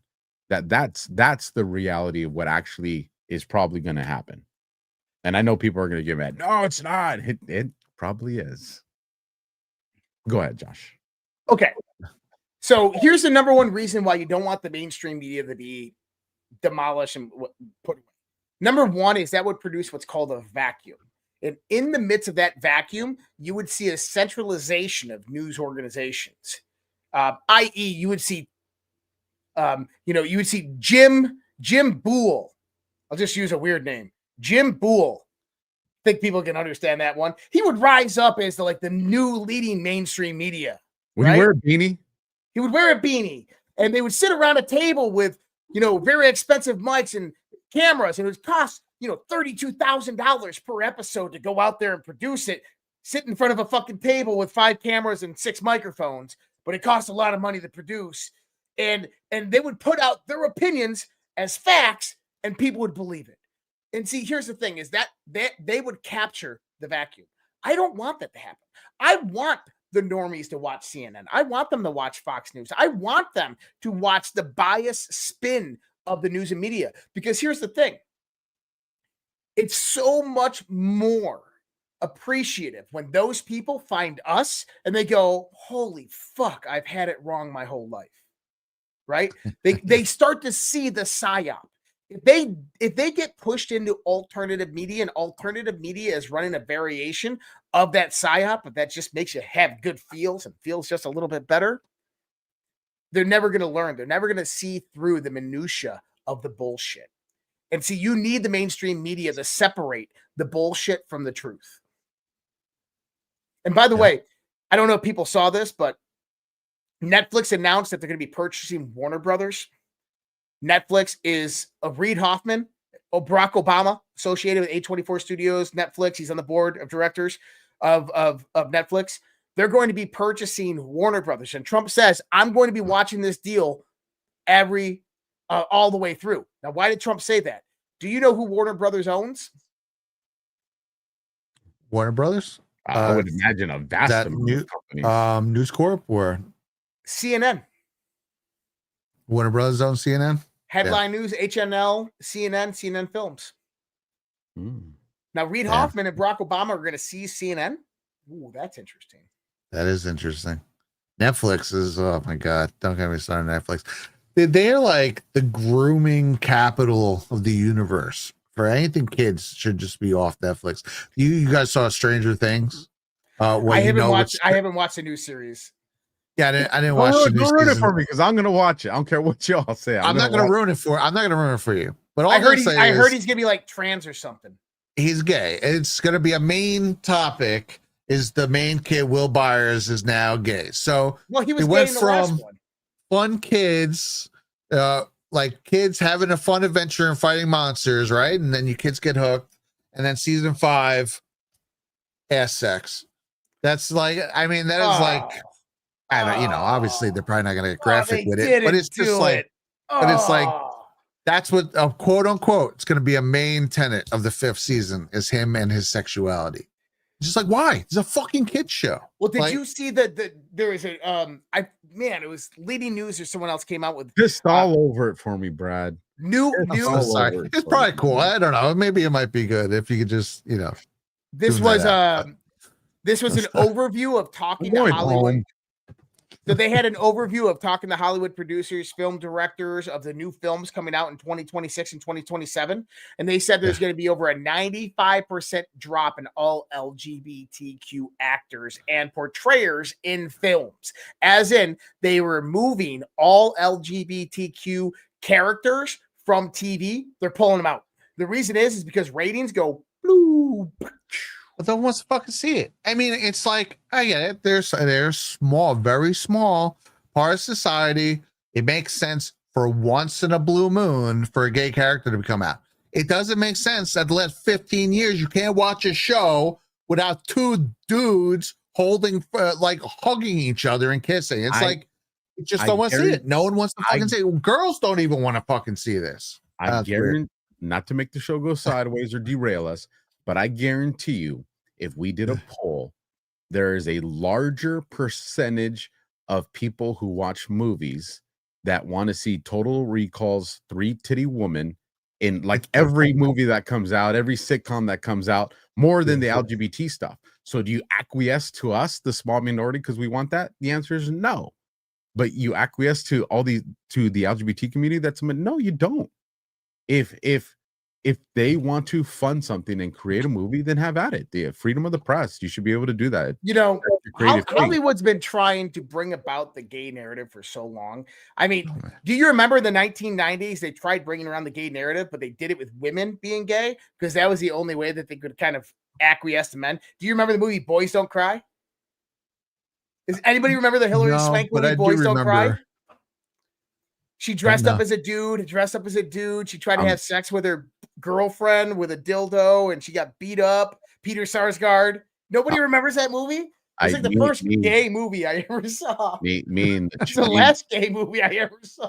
me and the chat are still talking about Total Recall's three titty woman. Three Like, titties. we haven't we're having But I our, got 6 kids to feed. we're having our own show over here right now. But I got man, 6 it's kids to population control. In all seriousness, It is. like people are like, why It did they is, do it? They, 100%. Well, and like they what has don't Trump done? support the LGBT community. They don't want you to have kids, so they want to force you into lifestyles where it's like exponentially more unlikely for you to procreate. And look at what Trump just did to counter that. The Trump kids. Yeah, I love it. Like, freaking love it. So, and again, Trump and Putin aren't friends. There's no sovereign alliance. Where do you think Trump got that idea from? Is that from Putin? In Russia, every time, and I don't remember what the dates are and the specific percentages, but when you have a kid, there's a percentage of your mortgage that comes off. So if you have a kid, cool. if you have a kid, you drop the price of your mortgage. And so the more kids you have, the more you drop the price. And like I said, I don't remember the specifics, but that's Russia. That's what they're doing in Russia. That's great. And why? Because they're trying to up their populations because the deep state has been doing all this propaganda for exactly what you're saying. It's the long-term depopulation plan. Do you guys want me to hit you with like a buzzkill conspiracy theory that's gonna fuck everybody's mind? Yeah, maybe. I don't know. Alpha's like, I can't take it anymore. So everybody knows Jupiter Ascending, right? Everybody's watched the movie Jupiter Ascending. Mm-hmm. Okay, I've heard of it. Jupiter sending the Abraxas family, like human beings have been around for billionaires. They seed all these planets as farms and they go in and harvest the populations. So what if the current globalists were actually not trying to destroy humanity? What if they were trying to protect humanity? And keeping the population under a certain level, they knew that this population would be culled by whatever the predator is out in space. So they always tried to maintain population under a certain level. But the ways that they had to do that were kind of sadistic and cruel and mean. But then Trump comes Just around and is trying like, to save us from aliens. yeah, they're trying to save us from being eradicated by aliens. But then Trump comes around and is like, nah, let's have babies. Now, Trump is controlled by Jupiter. We knew it. He's controlled by the aliens. I'm sorry, I had to throw that out there. I love it. I love shit like that. Why not? You never know. You know, the Trump whole was the idea bad guy of being all like along. an I don't energy know. farm, that was sort of touched on in the Q drops. Remember there was like some kind of Ascension? cryptic posts about that? You're saying Yeah, the Matrix farm people. I think that I think it's truth. I think that we are an Could be energy something. farm, but as an energy farm, is that we could. Man, this is gonna get conspiratorial if I go into this stuff. Well, I mean, it's just fun theories, you know. Well, we don't it is a fun obviously know. theory, and so here's the thing: is if a planet was a corroboration of conscious energy, and the point of that energy was to reach and obtain higher energy states, like it says on the Q boards, ascension, right? Protect your DNA. Then that could be exploited and that could be controlled. Let's just assume that that's kind of what the Book of Enoch was talking about, was controlling that whole spiritual energy that we all talk about. That if you actually release it and you allow humanity to truly evolve with that spiritual energy, they become supermassive powerful. And I think that that's kind of the context of the real. That is the realm of the real that we live in right now. But here's the thing: is it's like waking up outside of the matrix in the real world. Is that you realize that the responsibility of your own energy, the responsibility of your own life, the discipline that must be taken in order for you to become who you are is so great and so demanding that it's very, very difficult and it's very depressing and it's very scary because that world is very scary to where you much rather be like Cypher and plugged back into the matrix. Well, it's funny because you say that where it'd be scary, and then you actually even mentioned earlier the choice to know will be yours, right? The end won't be for everyone. Look what I just found. This is the post. Controlling the crops, control people's sheep, right? Coincidence, the Matrix movie grew people as a crop, used for energy and controlled their minds. Sound familiar? Wonder where they derived that idea from. Now comes the conspiracy label. Deeper we go, the more unrealistic it all becomes. The end won't be for everyone. That choice to know will be yours. Now that's where it gets interesting. That choice to know will be yours. Are we just a freaking farm for aliens? Imagine something like that. Well, and what if they're year. like energy vampires? Maybe that's we keep everyone fighting, keep constant wars because people give off negative pheromones and there's constant negative energy that they can harvest for things. Yeah, Monsters Inc. That's what the movie was all about. Adrenochrome, the symbolism behind it. But yeah, I mean, you know, a lot of the talk in the context of the UAPs and the aliens and the extraterrestrials are interdimensionals, what they call them. And basically they live outside of our three spatial dimensionality. And that instead of interacting with our world, they can influence our world, but they have over layers within our world. And one of those is energy. As in the exhausted energy of emotion, which we can perceive, but we can't see. But for them, it's real and they actually thrive and feed off of it. And so they utilize fear-based energy to basically thrive off of within their society. And so they generate it through influence on our world. I mean, it's just kind of like another anthropomorphication of evil in the world, why people do evil. But if you start to look at it, maybe it is real. Maybe it is truthful because all beings of life on this planet, at least that we know of, all do some process to derive energy. That energy that they derive is more than what they put in. So maybe, and it's done in all different methodologies. Why couldn't it be done in that methodology? Very, very easily, man. Another thought that comes to mind is kind of with these occult Satanists, right? Or one thing that the Q drops taught us was that these people are steeped in the occult, whether we believe it or not. They're doing rituals at Bohemian Grove. They're freaking meeting with people like Marina Abramovic, who stands and lit up pentagrams and stuff, kind of saying how like this stuff is a little more real than you realize, right? The people in our government worship Satan. Now, what about this? In the Satanic Bible, I believe it was, his name escapes me now, but he had done his old FBI agent who had done a deep dive into all this. He had come across that it said the reason why they'll kill young boys is because they give off the biggest burst of energy when they die, and that they could use that energy for kind of, I guess, witchcraft or, so, kind of dark magic, black magic. Mm-hmm. So what if they're constantly farming our negative energy for black magic? What if it's a straight up occult thing too? Very possible. I gotta show this. Reva there, she says. Oh no.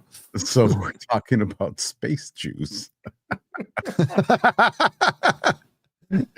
I'm still waiting for History of the World too. I saw that. I was just like, Jesus. You guys, I'm gonna have to take Ashwagandha tonight to go to sleep, freaking calm and relax with my melatonin. Because we didn't get into half of the topics we wanted to talk about, but this is a fun show. Let me bring up some Q posts that are from today's Delta just to see if there's any relevance. We'll fire through them. And I gotta go grab some water real quick. I'll be right back. Yes. Go for it. And then after that, we'll get into the questions and we'll try to fly through those, and then we'll get into the Rumble Rants, because it looks like we've got quite a few Rumble Rants that came through. So one of the ones that let me bring this up, and yeah, we got them in order. So this one comes for today, 3661, and there was 33 of them. Not going to go through all of them, but the ones that kind of caught my attention are the ones that I wanted to bring up. But you got Spygate. You got the picture meme of Obama. Never has a president left office to collude with others to impede the next sitting president of the United States of America until Obama. And it says, ask yourself a very simple question. Why? The why will be publicly answered soon.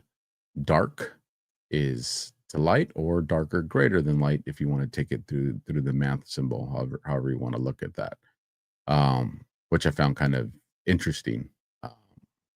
So dark over at least in what they're describing with Spygate, that was the dark overcoming the light with that is just unprecedented what happened. There's literally a coup within our own government.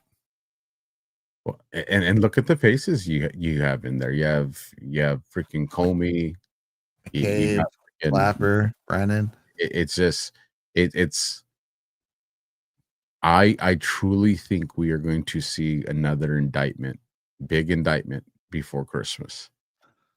Oh man, dude, I'm feeling it too. I'm still waiting for the re-indictment of Comey.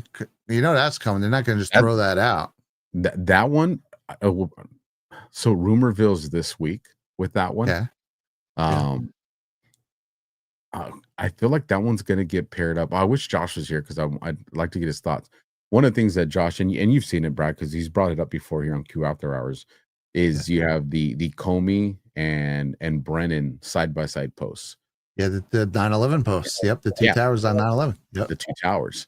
And, when Comey got indicted, and then the next indictment was Bolton, it was like, well, we got, we went 50% on that one. But if Comey gets re-indicted, and then you see Brennan indicted as well, then all of a sudden you got those back to back, side by side. And so what if, that's strategic if it unfolds that way. If you get his he's re-indicted, or a new indictment, however you want to look at it, and then you get Brennan, either at the same time or shortly thereafter. Like, that would be freaking, that would be exciting. If that happens, it's like, holy shit. Like, holy shit. And you had Cash. He did the interview, with what's her name? And he said, it's not over. It's coming. They're checking the boxes. So And- we know yeah. the Comey indictment's coming. Like that one's, I wouldn't even consider that a prediction because they already said it's coming. So we know it's coming. It's how's it going to be paired, and are we going to see the same charges or are we going to see additional charges? Because here's the thing, and like I said, there's still some weakness in that case with stuff when it goes into how it'll actually go to trial. However, if he lied during that investigation, those are new charges because those charges it'd be the same thing they hit General Flynn with.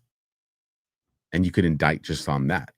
So even if you wanted to say that, if you wanted to make the argument, and there is a strong argument on this one, excluding the conversation of the continuing conspiracy doctrine. But if you're looking at the case just by itself, to be like, well, then those charges were outside the statute of limitations. It's one of the reasons that indictment was rushed. If you're looking at it that way, and like I said, exclude the conversation and the understanding of RICO, and you're just looking at it as independent indictment, then yeah, technically you could make a very strong court argument for that. However, he was brought into questioning, and in that questioning, if he lied, it doesn't matter if those other charges. That's a new crime. That's a new crime with the statute of limitations. He almost pulled him out into the open with that and caused him to reiterate the lie just to up the statute of limitations, to reset the statute of limitations. I'm telling you. So eyes on that, see where that goes. Next one on deck you got right here. This is 3658. It says, where is George Soros? Ukraine. Who else recently traveled to Ukraine? Panic is real. All hands on deck. And it has the Merriam Webster's dictionary for evil. And that's interesting again, because if you look at the conversation right now that the president has, and there you are. Can't hear you. Well, this one's actually really important. Well, it goes back to what I was talking about a little while ago. Okay. Fire off. Okay. So number one, what are we finding out right now? Trump is basically saying Zelensky didn't even read the peace deal. F him. The EU is basically funding Ukraine $1 billion a month, which Trump basically made through treaty, saying you have to buy all armaments you give to Ukraine through the United States defense contractors. So that was great for the military-industrial complex. But Europe has to fund it themselves. But they're giving Ukraine $1 billion a month to defeat Russia, right? Now, think about this. Where is George Soros? Ukraine. Why? Because we go in there, it was the Clinton Foundation, it was BlackRock and George Soros connected NGOs that got the IMF loans to rebuild Ukraine after the war is supposedly supposed to be done. Secondly, is you have the billions of dollars that the Zelensky administration has embezzled from the United States taxpayer that they're taking offshore. Where are they putting it? They're putting it in China. They're putting it in Venezuela. Who is getting that money? Well, that money goes to massive amounts of what? NGOs. George Soros, as in U.S. taxpayer dollars flow to Ukraine, from Ukraine into NGOs, from NGOs, George Soros brought money, Arabella advisors, into politicians, Democrat politicians, into the funding of the U.S. color revolution. This is why this is all so important. Then you're gonna like the next few that I picked, because I think all but one of them are gonna tie up into this conversation. It's worth mentioning really quick that Soros is, we all know, Open Society. His second biggest NGO, the International Renaissance Foundation, is based out of Ukraine, and he made it there right after they left the USSR, and he started the subversion campaign right from there that led to the Orange Revolution and then Maidan. And I'm gonna go over there. I'm gonna move that one over real quick. Okay, so we're George Soros, so then we'll go to this one. So you have 302 post 302, and it says for green. We know that, Brad. End. Oh, yeah. Then we go into 295, and you guys are gonna like the people in these pictures. So obviously we got Obama with the ring. With the ring, drawing attention to that. You have Obama right here, and if you zoom in on the book. There was a lot of conversation around the book. Angela Merkel's the book? No. Hitler's daughter? We got OHRC right there. That's George Orwell's 1984 that she's carrying right there. And then if we go into 294, we get Huma and Podesta. These are all December 7th, if for those that aren't tracking. Again, December 7th. Pope visits holy site of Sermon on the Mount. It always bugs me with that upside down cross, man. That really bugs me. Then you got Thor's fight with the giants, 1872. And then that'll bring us into this one, 2565. Scot-free equals where we go one, we go all. Q0 equals Q plus. At what point do they wake up?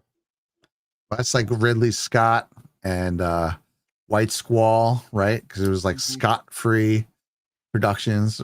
Scott with two T's, like Ridley Scott. Where we go and go all comes from the movie White Squall. That's how it was, makes me think of that. Interesting. I got something that's crazy.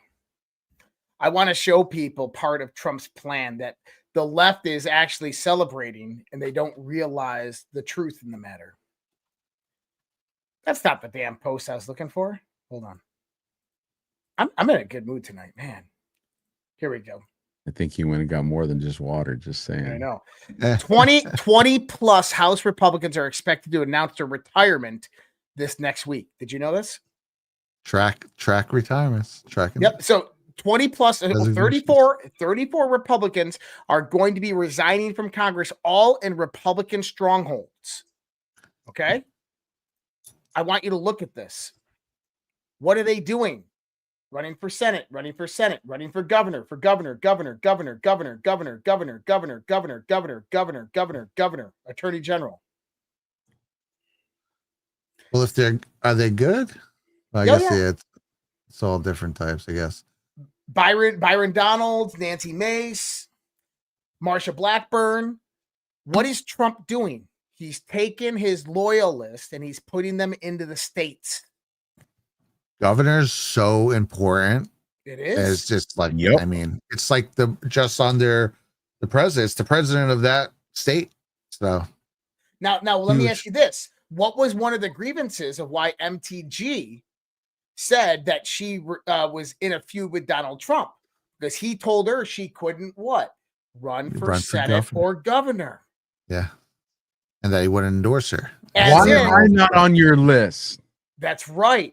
As in, there's a plan to get Trump loyalists in Congress into the governorship, into the attorney general's positions. Why? Because there's no other way to change the state elections. Yeah, you got AG to and the governor are the biggest and players it also in goes to it also goes to is if things happen, as in, let's just assume things go into a civil war. You need those governors. How do you initiate the National Guard almost immediately in all of those states? Make the request. Yep. Governors have to do it. So with that, then let's get into our questions and then we'll get into the Rumble rants. Oops, nope, don't want to add people. That was a close one. Don't know who would have dropped the studio link for everybody would have just jumped in stream area. It would have been a shit show. Fucking alpha.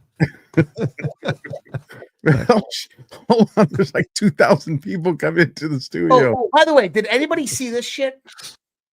Hold on. I want to know if this is a Mandela effect or something, okay? Okay. So have you guys been hearing all this on X lately? Soldiers announced apparent military coup in Benin, Africa. So I said, did anybody even know there's a country in Africa called Benin? I've never heard of it. I've never heard of this fucking country before in my life. What? Dude, I need to look this up. It's not parody. Is there really a Benin? Yes, there's really a country called Benin I've never heard of before in my life. And apparently there's a coup out there, and France is dropping bombs on the opposition people who started this coup. Yeah, and I'm sitting there going, what? Like, where? Who? Huh? It's on the west coast of Africa. It's right next to Nigeria. And you know what? I'm scrolling around. I've heard of every single other one of these countries. Sierra Leone, Mali, Dutch Rumbler Ghana. said Dutch Rumbler said, Benin is and always was a thing. Okay, right on. All right. Shit. Benin Learning has been in Coco the says, history come on, book. guys. You guys should know this. Benin is like a popular country. I've also never heard of this. Isn't it crazy? There's countries in the world you've never heard of. Yeah. I mean, that's mind blowing to me. Okay, I found another one I never heard of. S. Watini. I like this guy. I've been in lots of countries, but not that one. How long has it been in Africa? Jesus. Where's my sound effect? Yeah. All right, so let's get to Never these been questions. in there. Never been in there. It's good. You know what? The word I gotta stop. We've been in this before. There's a famous Zerbo family from Burkina Faso that I just like ran into randomly on YouTube one time. Apparently, they were like military leaders that had this coup and took back Burkina Faso when it was like Upper Volta. And then my dad did a DNA, one of those DNA things, and then it gave him like 1% in Burkina Faso. We're like, what the fuck? If something I want to know was in the headlines, so that won't make sense. I was gonna say I just went to ChatGPT and said, pull me up a list of countries nobody's ever heard of. What? Comoros? Comoros? actually I have heard of that one though. Kiribati? Tuvalu? Nauru? Kiribati? How are they this many countries? Vanuatu? Tonga? Mauritius? Tonga's Suriname? It's just making shit up now. Yeah, it's just making shit up. No, it's not. These are real countries. I'm scrolling a map. I don't see any of these. Yeah. Do countries in alphabetical order and then fact check that. Are these like islands in the middle of the Pacific or some shit? ChatGPT's like, if somebody's asking me questions at like midnight, I'm gonna fuck with them because they're either on crack or something. Look at this. Let me just go and create a country called Benin real quick and create some headlines for everybody. This is All right. nuts. We're gonna get into the questions because this is gonna take us a minute. We're already over 2 hours, folks. Transnistria. Where's that at? Moldavian Republic. When was it formed? 1924. Wait, are these just countries from history that no one's heard of? No, this is a real country that exists right now. Like I've heard of Moldova, Moldavian Republic. I don't know. Wow. Transnistria. What the fuck? I like. We gotta visit these countries. That Like one's you in guys your ever seen closet. you ever seen the movie The 13th Floor that came out with the Matrix, and they all live in a like they're in a simulation, and the people in the simulation don't know they live in a simulation, and the guy puts a note in the one dude's pocket in the simulation saying, go to a place you've never thought of before and just keep on driving, avoid all signs that tell you to stop and just keep going. And he does it in his own world, and he finds out his own world's a simulation. Like, I'm wondering if that's like the keys, like go to Transnistria and be like, just keep driving, motherfucker. And all of a sudden you see the construct of the Matrix. You're like, I knew it. Oh, I want to. That would be wild.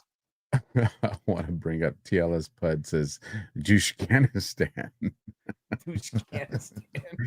Our audience is just as jacked up as us, and I'm here for it. I love it. I'm going to bring up the questions because if I don't, Josh is going to take us on another tangent. JJ the Elk question. All right, fellas, you're up now. Understanding the USA is both a representative democracy and a constitutional republic, how do lobbyists in DC fit into all of this? What, if any, power do we have over them? I know you have to have some lobbyists, but it's like, man, dude, they are a massive problem because typically the only lobbyists you should have are the people from the congressman's district lobbying their congressman to represent them. I think, and I'd like to get your guys' take on this. I think if Trump annihilates NGOs, you're going to see a massive effect that will have on lobbyists. I think a lot of lobbyists disappear. So there's multiple parts to this question. Number one is how the representation of powers used to work in the country as the founding fathers set it up. Dr. Pepper. I don't have coffee. I didn't get coffee. I got grabbed a Dr. Pepper. So the way that the founders set things up was that you had a representation by the states. This is why we have 2 senators from each state and 100 senators, and you had representative of the people. Now the states were the ones that had the 10th Amendment that allowed free enterprise, and so the states were supposed to be representative of the businesses and corporations that operated in them. Okay, so when the states go to Washington, D.C. and represent there, they're taking basically, they're looking after the state economy, the state laws, the state constitution, education, and that's what they're representing in Congress, where the regular representatives are representing the views of the people, their constituents over there. Well, in the early 1900s, when that changed, I think it's the 17th Amendment, to where the Senate no longer was dictated by the state assemblies. By the way, it was the state assemblies that voted for their senators. Sure. It wasn't the people. That got changed. At the same time, the lobby came about. And so the lobby became this transitional aspect of power because the corporations, you got to remember, you have the Carnegie, you have the Rockefellers, corporations became so big and powerful. They said, hey, we represent millions upon millions of workers and massive amounts of money to the United States of America. We should have a say in Washington, D.C. And this is why the lobby was created. And basically what it is a misdirection of representation. So what they did is basically said, okay, well, we're going to give the Senate control to the people, can now have respective representation double in the houses. And then the lobby can privately go out there and entice Congress and Senate on their views. And this is how the lobby is created. Now, what he's asking here is, since how do the lobbyists in DC fit into all this? The lobbyists in DC basically represent NGOs, foreign interests, corporations, multinational conglomerates, all of this aspect. How can we compete against them? Unified voices. It's the same message I've been putting out there. If we are unified in strong messaging, we can take on the corporations. Give you an example. Cracker Barrel is redoing all of their stores, becoming woke and all this shit. What do? We rose up our voices in a unified voice. We canceled the shit out of them and they turned everything around. If we can do the same thing to Cracker Barrel, if we can do the same thing to Target and Budweiser, we can do it to Washington, D.C. That is the power of the people. So we do have power over the lobby, and it's called your dollars, because the majority of the lobby is corporations who have massive amounts of money. They only have the money if you spend it with them. And if you continue to cancel them, well, you win. I've never been in a lobby. Never been in? Never been in the lobby? Never been in a lobbyist. Thank you for that, Josh. It's so great to have like a freaking human encyclopedia. It's awesome. Mr. DH412 says, if you do not know what is fake or what is not fake, then you must live by your character and the true you and take the consequence. Yes, I spelled consequences with a Q. That is not to contradict the Proverbs. The prudent sees the evil and hides himself, but the naive go on and are punished for it. Proverbs 22:3. When the righteous triumph, there is great glory, but when the wicked rise, men hide themselves. That Proverbs 28:12. And I found the opening to this statement. This wasn't really a question, but this statement, I thought I'd definitely love to get Josh and Brad's take on this. Is if you do not know what is fake or what is not fake, then you must live by your character and the true you. And I think that's a phenomenal statement, because I think it's very accurate. You know, we do spend a lot of time trying to figure out, is that guy really a good guy or are they a bad guy? Or is that bad guy a bad guy now? That's going to be true. And I think, in Josh, we had this conversation a few days ago. It's when we see things unfold, whether you think it's a psyop or a psyac, whatever the case may be, if the good guys are doing it, they already know what type of response it's going to generate. And for them to facilitate what they're trying to do, that would require an honest response out of you. So if you see something that makes you upset or you don't like it and you're vocal about it, then that expectation was there. They were trying to probably generate that type of emotion to get you to have that kind of response, because they are trying to do something with that type of public response. Now, with that, I'll say, be responsible how you do it, because there's a lot of people that'll try to take it out of context to support the president, to subvert the president from his support. But if you see something that the president does or says and you want to question it, question it. I'm still on the part where he says I spelled consequence with a Q. Is there a different way to spell consequence? I mean, I thought it was always spelled with a Q. I'm like sitting here trying to figure this shit out. Like, I'm sitting here going, is it spelled with a K? Like, I love it. I can't. Sorry, Alpha. Oh. So actually, I got a lot to say about this. But I'm trying to figure that shit out now. I know, right? Like, it's spelled he got me with a Q. Yeah, that's how you spell it. Mr. D. He did a psyop on us. That's right. He got us to look up consequence. Mr. D. And you were. He's sitting there going, ha, ha, ha. Got him. Okay. The prudent sees the evil and hides himself, but the naive go on and are punished for it. When the righteous triumph, there is great glory, but when the wicked rise, men hide themselves. Now, you were mentioning kind of how reaction to the world. So people out there don't know something about me. I've studied the world of like the mystery, esoteric schools and the occult. I've been in this world for a very long time. I understand it very well. Understand that I can break these things down very well. And I want to, it's not spelled with a Q in Benin. How long has Q been in consequence? Okay, so in the mid 1900s, there was what was known as the New Thought movement. The New Thought movement was kind of this regeneration of what they called the Great Awakening from the mid 19th century, the Blavatsky years, Theosophists, and there was a massive amount of writings that were brought about. And there's a lot of different authors, primarily from Chicago and socialite communities in New York, California. And they were all just digging into various different libraries all over the world, bringing out different types of knowledge and trying to combine it. And so you had all different types of knowledge about alchemy, Rosicrucian, you had Kabbalah, you had all these different things that were merging, converging, Hermeticism.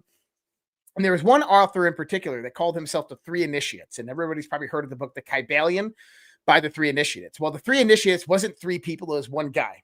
And this was a guy by the name of William Atkinson. He was a lawyer in Chicago who was the founder of Yogi Publishing. And he published hundreds of books during this time.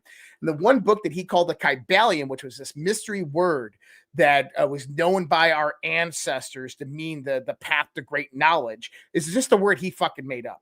But in the book, it talks about the story of Hermes Trismegistus, the founder of Hermeticism, also known as the Egyptian god Thoth, and how he rose the veil of Isis, learned the mysteries of the universe, and sent his 4 proteges out to the 4 corners of the world to restart the world after the Great Deluge. But it goes through the 7 principles of Hermeticism, which are not really principles of Hermeticism. There's not any like 4 universal principles. There's no 4 natural laws of the universe. Natural laws, though, he really, what he wanted to do is he wanted to take about all the knowledge of the various different occult and esoteric societies and converge them into 7 principled ideas. And he called these the natural laws, the 7 natural laws, and starts with all is mind. And then it goes into law of vibration, the law of polarity. But there's one called the law of cause and effect. Now, when you understand this higher level of learning of what they're talking about here, what they're actually talking about is not the laws of how nature operates, but instead how consciousness interacts with reality. So whenever you hear something that says natural law, what natural law is actually pertaining to is how your mind, your consciousness interacts with reality. And there's a law known as the law of cause and effect. And to give you an idea what this really means is we think about Isaac Newton. For every action, there's an equal and opposite reaction. And in physics, that's very, very true. In our physical reality, that's exactly what happens. But when we start talking about how our mind interacts with the physicality of the universe, or with the mind of the universe, or God, if we want to look at it like that, we have to take the law of cause and effect in two planar dimensionalities. Number one is the law of cause and the law of effect. So there's a realm of causation and there's a realm of effect. And so I always apportion to this is that you live in the realm of effect. Is if you go every day to a job and you work for a paycheck, that paycheck is a bribe for you to forget about your dreams and to work for somebody else's. And if you think about that, that's very, very true. You're going to work, you're giving away your time, your energy, your effort, your knowledge, and your skills, and they are giving you a paycheck. That paycheck is basically the bribe that you're being paid to work towards your boss's dreams, the owner of that company's dreams, not for your own. And that's the trade-off that you're making. In other words, your whole time frame that you are giving up, your time is being allocated to somebody else's interaction. You are simply reacting to other people. And so if we go to the world of social media, this is actually what's happening much of today, is that people do not interact with the reality. They react to their environment. So if you go out there to social media, what you're going to see is you're going to see people emotionally react to things. You're going to see people react to statements that are made with what they believe to be true. And so they're reacting to things instead of interacting or creating things. And this is where the realm of causation comes in. Because in the idea of how our mind creates reality, thoughts and ideas translate into actions and influences, and actions and influences reverberate throughout the time-space continuum. Well, here's the thing. I can speak words, right? What was it? Rudyard Kipling said, the author of the Jungle Book, said, "Words are the most powerful drug known to humanity, and I am but a master at words." Why? Because I can say words and we can influence people through those words. As in, thoughts and ideas produce action and influence. The words that come out of my mouth has that intentionality, and that can produce influence in people. That's a causation within the universe. But here's the thing, is that influence within those people is reactive. As in, they are reactive to the influence of another. So that's me existing in the realm of causation and them existing in the realm of effect. If people continually exist in the realm of effect, they are going to be slaves to their environment. You have to have an equal balance and a transitionary nature, but you also have to understand that when you're in that realm of effect, you have to have a hypercritical filter of everything that comes in, to the point where you're not being utilized, you're not being manipulated. So if we start talking about dark magic versus white magic and what all that means, is an adherence to the natural laws, the 7 natural laws that I was just talking about, how the consciousness interacts with your physical reality, is called the middle path. When you deviate off of that middle path, you are in misalignment with the universal kind of power, if you want to look like this. This is where you have consequences for your actions in life.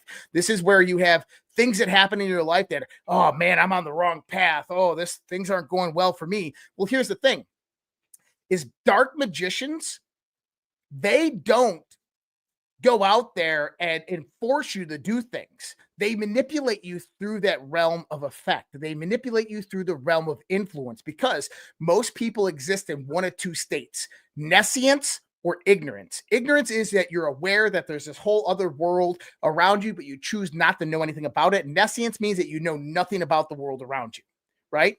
So they take people who are in ignorance and nescience, and they know they've already deviated from that path, and they influence them more away from that path. And those influences cause reactions in reality that benefit them indirectly. That means that the karmic infliction that happened to you goes onto you, not to them, but they benefit. This is the evil of the world and how they operate. But here's the one key, is they have to tell you about it before it's done. They have to warn you that they're going to do it before they do it. And this is why you always hear that Satanists will tell you what they're going to do to you, how they're going to run the spell on you before they do it. This is the psyop. So when I think about what this guy's saying here, is I think a lot about this, is that we have to be very cautious of the two realms of how our mind operate in the world, in the context that we always have to have a hypercritical filter up of our mind of everything that's coming in so that we're not reacting to the world around us, but instead hypercritically analyzing the world around us and then acting through action and influence and through intent. I think that made some sense there somewhere. It did, and as a result of that, I just went on to my shroom vibe and just ordered me some. Cool. I was like, I want what Josh has. I got some right here. I know you do. No, man, that was. I could listen, and I'm sure Brad would agree with you. I could just ask Josh questions on and on and on, just to dive into the wealth of this man's knowledge. It's a treat, Josh, man. It really is, with all the fun that we have. Oh, yeah.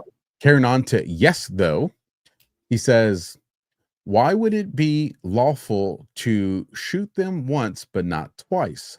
On land, if a soldier shoots the enemy and the enemy doesn't die, he shoots him again. Shooting the boat is meant to kill everyone in it. So what is actually unlawful? And this is reference the fisher boats and all that. I would think, and I'll let you guys run on this, but I would think there's the designation of what these are. These aren't soldiers. These aren't enemy combatants. These are labeled terrorists, and that's going to open up a little bit of a difference. But go ahead. Well, I think what people are going for, I think what they're trying to evoke is from the Geneva Convention, where it's like a wounded soldier. Once they're wounded, right, you're supposed to treat them differently or whatever. But again, like what you're saying, this isn't like an out-and-out war. These are narco terrorists. It's totally different. I see nothing wrong with what they've been doing. So the big misinterpretation that brings about what the dialogue that you're seeing right now on X and within the social circuits and mainstream media is the difference between maritime international law and the law of armed conflict. It's really what it comes down to. And so the whole premise of the left is that Trump does not have the authorization to wage war against narco terrorists, right? As in, everything that he's doing is illegal. So therefore, when they say that's a fishing boat and Trump is blowing it up and those people didn't die and then he strikes it again, that's illegal. That's a war crime. This is the whole premise. But here's the thing. Under the laws of armed conflict, from what we are getting, the video has not been released. Those people were supposedly crawling back onto the boat. Well, guess what? There's AK-47s inside those boats. You might have a rib boat that's approaching them. I don't know. Take that chance. Yeah, you can't don't know take what's that going chance. on. Yeah, You got to. That's the laws of armed conflict. You got to re-engage that enemy combatant and take them out. So here's the thing: is people don't know the details, and when you're in a military operation, you have to treat it as a military operation and go through the laws of armed conflict, of which apply here due to the FTO designation that Trump has given them through the 2001 AUMF. Although the left is denying that. I don't give a shit that the left is denying that. Trump, you got to remember, when the Seditious Six came out with their information and people are like, disobey a lawful order or unlawful order. When Trump comes out and comments on anything like this publicly, or when the press secretary comes out and comments on this, when orders are given from Trump to the military, there's dozens upon dozens of lawyers that review all of these decisions. It was even said by Hegseth last week that Pentagon and State Department lawyers were right there when Admiral Bradley made that call. And they said, good to go. As in, the Trump administration already has a legal framework in place to where they are legitimate in their actions. The left is just saying, no, they're not. But here's the thing is, how many lawsuits has the left brought up? How many people in Congress are trying to bring about legislation that say that Trump can't do this? Let me ask you this, and this is a big one. They know it's the 2001 AUMF that is giving Trump the authorization for use of military force, okay? How many people in Congress have you seen right now try to repeal the 2001 AUMF? None. Zero. Zilch. Nada. And he's going to force them to do it. Yep. And exactly. And just remember this, folks, because you heard it here. he is going to force them to repeal that, to handcuff him from doing any type of kinetic conflict. That way, the only way conflict can ever exist again is through Congress declaring war. Why? Because that's what he wants. And you want to know what's something? That's the end of the military industrial complex. Oh, it's so wild. All these years, just watching him rip their heads around, man, and just twist them right around his finger. And for anybody that's just like, no, that's not what he wants. If you go back all the way to February and March, I know, and I don't know where Brad's position on this was, but I know for a fact you heard it from me and Josh. We told everybody back then, Trump is gonna make them beg for the Epstein files. Mm-hmm. That's exactly what we said. What we said. And oh no, he's trying to hide it. He's trying to hide it. We said he's going to make them all beg for the Epstein files. And what are they doing right now? And they're begging for it. Begging for it. And I'm telling you, they're gonna say, we can't let them do this war. We can't. And they're gonna go and they're gonna get together, and it's gonna be bipartisan, and they're gonna pass a law that's gonna have the verbiage that no president can ever circumvent through, however they word it, that the only way for us to induce combat anywhere in the world is going to have to come through Congress. And why? He wants that. And why does he want that? Because of the clip that Josh just showed us a little while ago is where is he positioning these people into the Senate, these 20 they're going to retire, because he's going to have control of the Congress. So if he wants to declare a war, which will probably happen in 2027, he's going to do it the right way, where he's going to go to Congress and Congress is going to pass it, and it's going to be an actual legitimate war, if that was to happen. And if it does, it'll be 2027. Maybe. All right, so pushing on to the next question. This one comes from AMG 1152. I'm not sure about Candace. I heard her husband is a Rothschild. Is that true? Is it? I was gonna say, I don't know if he's a Rothschild. I know there's some ties to the crown. I know some people have been putting out some information that's out there. So don't think about it in the context of Rothschild. He comes from a banking family in London. That's all you need to know. That's basically Rothschild. Okay. That's right. But anybody that's in the aristocracy in Europe, this is the old guard people. And so her husband is absolutely old guard. And this is what I was talking to Alpha about the other day. I said, what you're watching is a factional war, a one faction versus another faction trying to secure power. And you have Zionist evangelists that have hijacked TPUSA and that movement, trying to control the youth of MAGA, of the conservatives, right? And then on the other side, you have the European Union, the old guard, that are trying to basically thwart them and take them over and, kind of disband that whole narrative. Because number one, I will be straight up, the evangelist Zionist movement does not like the old guard. Okay? They don't like, remember, it was the Bolsheviks that overthrew the monarchy, right? It was, it was the British royal families, or the UK, not the UK, the United Kingdom, the Netherlands, the Kingdom of Netherlands, that allowed Germany to exterminate thousands, if not millions, of Jews. They don't like the royal family. So there is this divergence there. And so it's two factions battling each other. You know who doesn't like the royal family? Trump. People in Benin. Just saying. Sorry, folks. I just can't let it go. G-Man for God 1776 says, define making moves by an individual. When you grab her leg and lean in to kiss her? Nah, I've been in that situation a few times. Hey-o. Won't. Now this will refer back to the last show, and I know we're talking about, you have whether it was reference Flynn or all that. Hey, they're making their moves. Oh, they're making their moves. Not me. Yeah, not not the old arm goes around the The shoulder. old tally ho. It still works, fellas. Still Boats and works. hoes, boats and Old hoes. classic. Oh, classic, baby. I mean, I see it just as that, define making moves by an individual. I think, like for instance, I think an easy one to use is like when General Flynn comes out there and he says there's no plan. He's making a move. He's creating a statement that's going to create a reaction that he's already prepared for because he's already created the fatal funnel for that reaction, or he's already created the amplification for that reaction, depending on what he wants.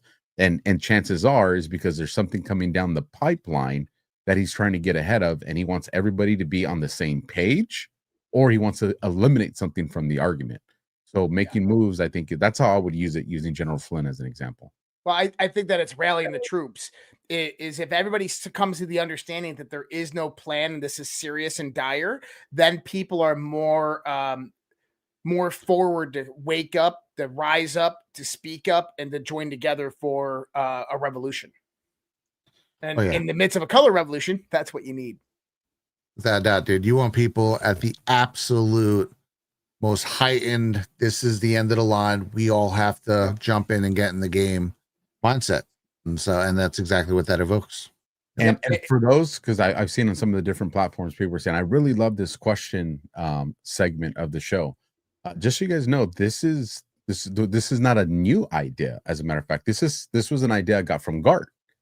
So if you've never been to a GART, Great American Restoration Tour, and hopefully we'll know where the next one's coming for the beginning of 2026, we do these panels. And on these panels, you'll have anywhere from like 4 or 5, people. We really don't do 6 anymore. And, we will cover a topic amongst us, the different content creators that are up there. But then these are opened up for the question and answer segment with the audience, where you get to go get a microphone and you can ask via, where you get to come out on camera with your asses. And if you're someone that's shy and you don't want to, well, there's an active Telegram chat where you can tag whichever Badlander is handling that Telegram, and you can present it there. And then usually it'll be Ash or CanCon or John himself, or, they'll read your question to the panel. So what you're seeing here is just a small version of what happens at these GARTs, and they're phenomenal. The people that are in the chat, you get to meet them in real life. So if you've never experienced one, highly recommend it. So for those that are liking this segment of Q After Hours. Yeah, they're awesome. It's such a cool experience just to get to hang out and be surrounded by people who are on the level and you don't have to temper your speech with. Real quick, and we'll get right back into the questions. One of the things that I really love at GART, during every time I've gone to a conference, it's 8 to 4 or 9 to 5 or 9 to 3, whatever the case may be.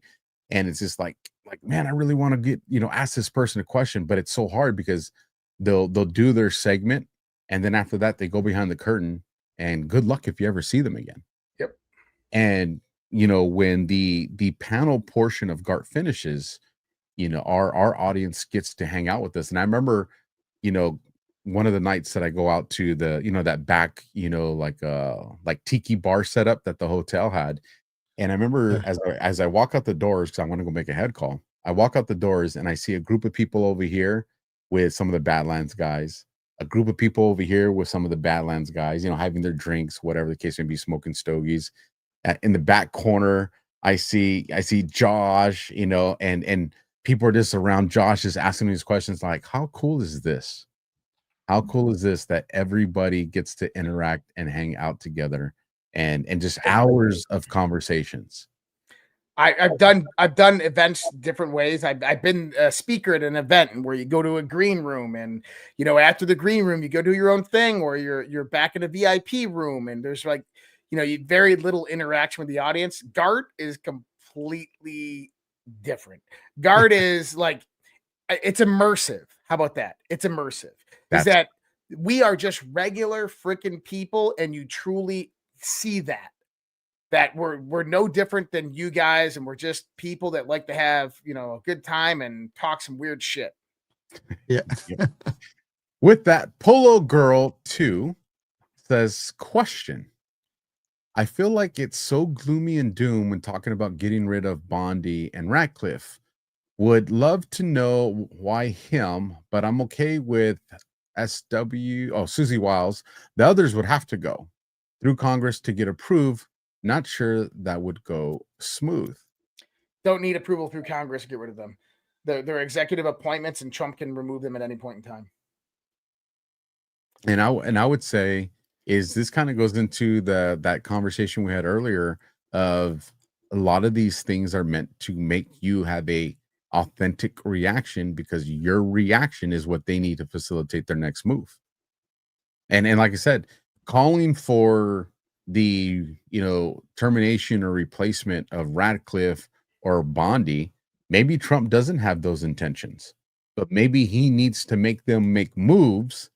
And to justify those moves is the large court of public opinion that's demanding something happens.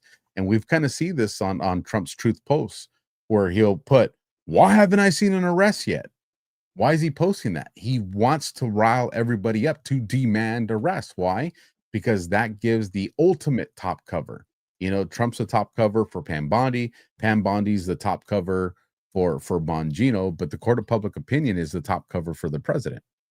And that's how he gets to battle the mainstream media. Also, it's the aspect of rug pull. So who knows that maybe Susie Wiles is in on all this. This is part of the plan, and Susie Wiles is like, yes, this is what we'll do. And her departure actually is an amazing thing for the whole movement, and maybe she's in on it. And I want to give you guys a scenario that this would play out. If the Trump administration was coming in 2025 without anything set up, without anything going, with DNI Gabbard not confirmed yet, with no declassification of any of this stuff, if you brought in someone like General Michael Flynn on that administration, it would have been hell and high water. There would have been assassination attempts everywhere. They would have tried to stop every confirmation in the Senate and and they would have done everything to stop Trump, maybe even Joe Biden's administration trying to coup them before they even came in. But let's look at it now. You get Susie Wiles, which is directly associated with big pharma and lobbyist firms and Netanyahu. So the Biden regime looks at that and they're like, yeah, it's Susie. She's on our side, so we don't have to really worry too much, right? She'll keep Pam Bondi under wraps. I'm not really too worried about it. But then the last day of the year in 2025, Donald Trump fires Susie Wiles, which she knows it's part of the plan, and he brings in General Michael Flynn as his chief of staff. Here's the thing. That's an appointment. You need no confirmation through Senate, Congress, or anything for that. That's the rug pull. And I want people to understand that that's when the panic in D.C. begins to happen, whether it's his national security advisor, whether it's his chief of staff. The moment that happens, and I want people to understand that Patrick Byrne was just on Alex Jones the other day, and he said, President Trump was briefed by General Michael Flynn 3 months ago. Remember, discreet advisor? We're the ones that broke this. We're the ones that have been telling people this. Nobody wanted to listen. And he just briefed President Trump 3 months ago on everything that was happening in Venezuela. What happened after he briefed him? We moved an entire Navy fleet to freaking Venezuela. Okay? Mike Flynn has massive influence in this administration because he's a part of this administration. It is coming. I just don't know who it's going to be that's going to move down to put him in. I don't think it's going to be Gabbard. She's doing an amazing job. I think it's either going to be the national security advisor. I think they're waiting for the right place, but it even could be the chief of staff. And by the way, when we were talking about Flynn, he's saying there is no plan. Alpha, I don't know in any fucking world where a 3-star U.S. Army general is looking at a battle map, looking at a war that's waging, and says, there's no plan. That dude has a plan, people. Trust me. Oh, yeah. There's a plan, and it's being executed. And he wants you to recognize the plan. Yes. And, you know, to your point with him having the president's ear and them being so close, you could be argued that even if he isn't ever brought in an official capacity, he's a part of this administration either way, whether he's he got a title and getting a paycheck for it, or whether he's just doing it for other reasons. So, but either way, he is, like you're saying, definitely a part of all this. Well, we should go to Poly Market and we can put money on it because I'm betting that he's coming. Oh, yeah. I think he is too. But I'm saying, like, even if either way, he's already there. Like, he's already affecting policy 100% and has, you know, his opinion in the game for sure. And, But yeah, I agree. I think he's coming too. And when Trump brings them in formally, it's going to be done in a way that's supposed to generate a response. So remember all that. Moving on to KG Anley 223. We've been censored, arrested, banned, shut down, and more. What more does Trump want from us? Where is all that winning he preached about during his rallies? I figured this one would get us fired up. If you did it an hour ago. KG, if you're not seeing the winning, Yeah. I don't know who you're hanging out with. We've shut down the border. You have 2 million illegals that are already done. Self deports coming in. You had 33 billion that came in 1 month from revenues. You have other countries that are capitulating to President Trump. You have President Trump who's literally declared war on drugs. He's gotten China to concede to him on the precursors going to South America. We're blowing up freaking narco terrorists. You're seeing the exposure of election fraud. He's literally come and erased the entire presidency of Biden through the auto pin.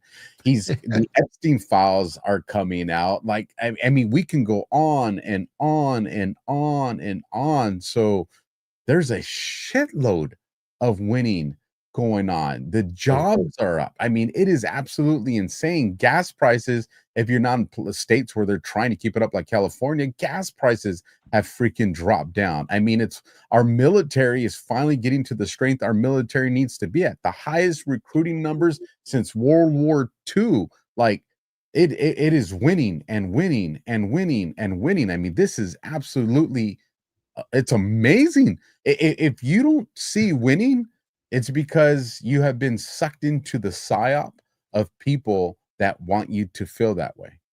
Yeah, well, there are people who are experts at cherry picking whatever they want and blasting it up and saying, well, he mentioned this hasn't happened yet. Why hasn't it happened yet? And they're good at creating a fog where they're ignoring all the things that have happened, because obviously, you know, there is a whole litany of things that Trump wants to happen. They campaigned on. You can't do them all day one. But like you're just saying, he's been checking off lists. And I love that you talk about the border and the deportations. That's one of the main things. There is almost no one coming over the border right now. And people at, like, what'd you say, 2 million is it up to right now? 2 million. Yeah, 2 million freaking deportations, and so many people. Yeah, that combination of that, and also self deportations, and you know, people. What about no tax on tips? What about no tax on overtime? So that's hitting away at the friggin' monetary way. Just go read the national security strategy that they just released, and you know, go read that and what he said about Monroe Doctrine. Things are changing. You have DNI Tulsi Gabbard that just told us a few months ago Obama's involved in treason and we're doing a RICO case. You have Comey that's indicted. You have Bolton that's been indicted. We're probably going to see Comey indicted again. We're probably going to see Brennan indicted. I mean, the Clinton Foundation's gotten brought up. What was it, a week and a half ago? That's being referred to the DOJ for investigation. I mean, that is a lot. They're affecting real change, and I think it's what's sad is there's a list of about 20 people. You know, Obama, Hillary, Comey, Brennan. There's about a list, maybe even a little more. Let's say 20 to 40 people that, unless they're all arrested and thrown in jail, that's all people want. They just want to see a couple dozen people put in jail. When it's like, man, those people will be replaced the second they leave their house to go get locked up. You have to take down the system. They're just symptoms of what the system is. And we are watching them chip away at the stone going on 10 years now at the system. They're doing exactly what they need to do, and it's beautiful. I agree. Let's see. Pushing on. Jack of Spades 23 says, question: what if Maduro does testify that 2020 was stolen? But what happens if he can provide information to go back further, like 2008? That would disqualify Obama judge selections and actions too. Trump did tell Obama it will be like you were never here.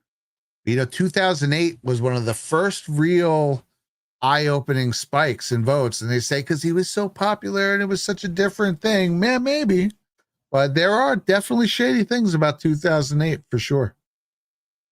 We're in uncharted territories. We've seen a lot. Goes back to the Steve Bannon interview, where he says President Trump's going to redefine the terms of presidency. So I think we're kind of seeing that. I had speaking of that real quick, I just had a thought today. I was someone mentioned Zelensky, right? And I'm like, Zelensky's term technically ended 19 months ago. Mm-hmm. So does that mean that everyone with Ukrainian flags in their biography support extra presidential terms? I don't know. Well, we'll have to find out with a little Trump 2028 now, won't we? We will. So the last question from the question section, then we'll get into the Rumble rants, comes from Baby Grandstand. It says, OMG, you guys, you confuse me so much with the are you awake or just reprogram talk. I hope I'm awake, but thanks for the mind fuck about what awake is and to check. One does what one can. Thanks for the great podcast. Good reminder to question everything. And since you weren't here last week, Brad, I'll let you comment to that. Well, and exactly. I didn't see the show last week. I assumed this is obviously something you guys talked about, but there are some people who they find out everything was fake that they were hearing on the MSN. They were like, oh man, okay, good. I have these new people that I can blindly listen to and blindly take on the things they're saying. It's like, no, that's not the point. Like, yeah, maybe if you pick a guy who's really good at research and really does have a good heart, yeah, you might wind up being good, blindly trusting him. But that's a crapshoot, dude. The whole exercise is to show you can't trust anyone. They're all look at every single piece of news as a research lead, and then you can watch CNN. They'll mention a couple things that happened. They'll spin it with some weird, cockamamie opinions attached to it. But you could take a couple of those specific things, look up the actual things, and then form your own opinion of it. You can do the same with Fox. You can do the same with us. All it means is that now when being awake means vetting stuff yourself. The end. 100% agree. So Rumble rants time, folks. If you want to put a Badlands boost, you could do that. I think YouTube still has us on the naughty list, so no super chats over there on YouTube. But starting from the bottom, now we're her. $10 coming in from Acmo. Thanks for this show and DEFCON 0. Thank you too, Acmo. $5 coming in from S Hole. B cubed. Brad's back, bitches. Yeah, baby. Like that one. $5 again from S Hole. Josh, Alpha, Brad. First letters equal jab. Keep on punching, gentlemen. Love it. I like it. Like that. That's cool. $17 from Sunstone 815. Salute to all who served in World War II like my dad. U.S. Navy. His last stop was in the Aleutian Islands on the USS Richmond. And salute to all who served in other wars. Amen. Yeah. Thank you for your father's service. Very cool. There's no OSHA back then. You didn't want to be on a ship back in those days, man. Funky Cone Medina. $20 from Missy Lola. Attention, please.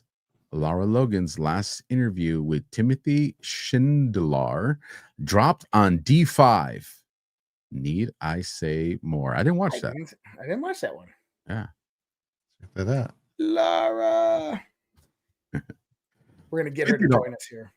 Yes. I like that's going to be fun. Josh, they have OSHA in the military. It probably sounds like a stupid question. question. Yeah, they have something very similar to OSHA. But what I'm saying is there's no focus on safety back in those days. Well, as a 20-year construction worker, don't get me fucking started on OSHA, the worthlessness of OSHA. $50 coming in from J Curse. $6,950 to go. Enjoy the days. Thank for having tried me. Go Packers. Oh, love that. Jerome would say that would be his favorite post. Let's see. $5 coming in from Miss Rhea, Freedom Fighter. So sick of this gross shit. I'm fucking done. I hear you. Talking about friggin' Netflix and Stranger Things. Mhm. Sorry, it just bummed me out because I was excited for Stranger Things. Pissed in my Cheerios, man. $5 from Miss Rhea, Freedom Fighter. Fuck the deep state. Hell yeah. Amen. She's on fire. Miss Rhea, Freedom Fighter is on fire tonight. Let's see. $7 coming in from Schumann 17. Great show, chaps. Keep up the pressure on X. Flood the zone. Courage is contagious. Vote with your wallet, you beautiful Badlands friends. Where we go one, we go all. Love it. Appreciate you guys. Freaking fired up. A cool name, too. $1 from Keith O'Higgins. Who knows what we're going to get? Can't wait for future Ohio Governor Ramaswamy to deploy a National Guard division of H-1B1 visa holders into action. That's right. They Put them to work. They may be the ones controlling the drones. $20 coming in from Leopard Tamer. Check out Dr. Timothy Schindler, a whistleblower with receipts, proof, timelines, and screenshots. Sedition, subversion, treason, coordinated retaliation, cover-ups, and fraud against America. We love you in Idaho. I wonder if he's referencing that Laura Logan interview. It is. I actually, that's what I've been looking for. That's why I'm like over here looking like in La La Land. I'm reading about it and trying to get it. I'm going to watch it after this. How long is it? It is 3 hours. All right, I'll watch the first hour tonight and I'll finish it up tomorrow. $20 coming in from I can read the description. If you've ever wondered who they is when people say they did this or they did that, especially when they were talking about treason, sedition, subversion of the president and going against the will of the American people, who is behind all this?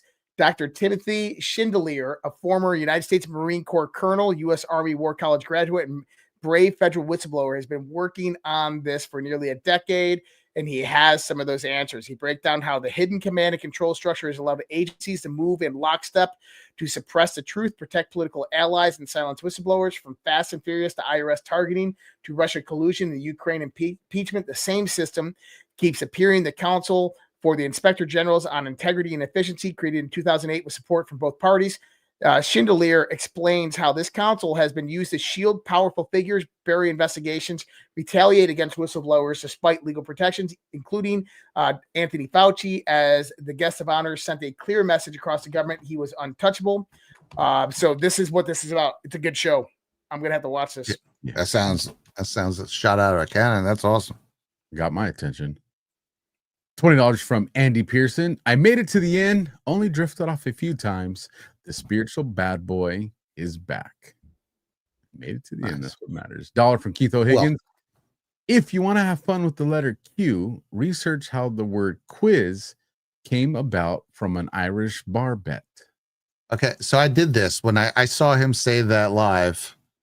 And hold on, I have it right here somewhere. Can I tell the story? Because in the Navy, there's something known as your ESWAS, which is your enlisted service warfare pin. And you actually have to go and learn about all the different parts of the ship. And then you have to go in front of various different boards. And one of the boards you go in front of it is the chief board. So you have to sit in the mess with the E7s, E8s, and E9s, and you have to do a board with them. And I was actually asked this question. No shit. Really? This question right here about how this came about is, what is the backstory of Mind Your P's and Q's? Alpha, do you know this one? I do not. I'm so curious. So sailors back in the old days in the British Navy, they would pull in the ports. Well, they would pull in the ports on like the 5th or the 6th of the month. They didn't have money. So they would the bars in those ports would know who they were, and they would keep them a bar tab. The bar tabs was pints and quarts. And so at the end of the month, they had to go Pints mine their P's and Q's, their pints and their quarts, and pay off their bar tab. I like that. That's That pretty is sweet. cool. Yeah, I like that, man. Now, the urban legend about the word quiz, also from P's and Q's area, is apparently there was a bar bet where someone told them, I can create a word I could add a word into the language within 24 hours. Says a Dublin theater owner named Richard Daly, this is 1791, made this bet. They introduced a word to the language within 24 hours. He then went out and hired a bunch of street children to write the word quiz, which was a nonsense word, on walls around the city of Dublin. And within a day, the word was a common currency and had acquired a meaning since no one knew what it meant. Everyone thought it was some sort of test, and Daly had some extra cash in his pocket. Now, they also say, they go, there's no evidence to fully support this, but that is the popular myth on where the word quiz came from. That is pretty cool, man. That's pretty wild, yeah. Did you know the kids today cannot read cursive? Yeah, dude. I think that's It's on like a foreign purpose. language All our again. founding documents are in cursive. So if Yep. one day they decide to wipe that from the internet, who can read them? I think that was on absolutely by design, bro. Yep. That's why I always handwrite in cursive. I like that. Got it right here. I do, literally. Okay, so we did that one. Dollar from G Fontes 119. No British sovereign has ever been in the Kingdom of Benin. Also, I saw my Tampa Bay Buccaneers get beat both by the Rain and the New Orleans 8 by 4 points on Sunday. More and White Crohn's chat Monday, 1 p.m. Eastern. Yeah, it's going to be an interesting one.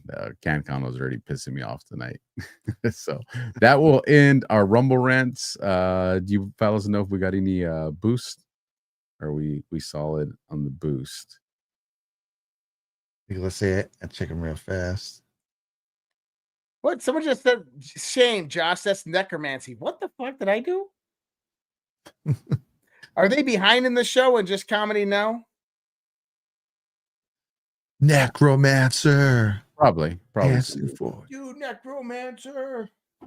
That's an old Sepultura song. No, they said that's narcomancy. Oh, narcomancy. Nice. What is narcomancy? Okay, here we go. From Next Gen Prophet says, do you think the full extent of MK Ultra programming on the people will be unveiled to the common people? Do you think they'll be able to handle it? Thank you, gentlemen. Well, I'll just say real quick that, some of this is totally out there since the 70s as a real thing, but the full extent, I don't know, man. I don't even know if the full extent technically exists, right? Because they destroyed most of them in a fire. Most paperwork on MK Ultra.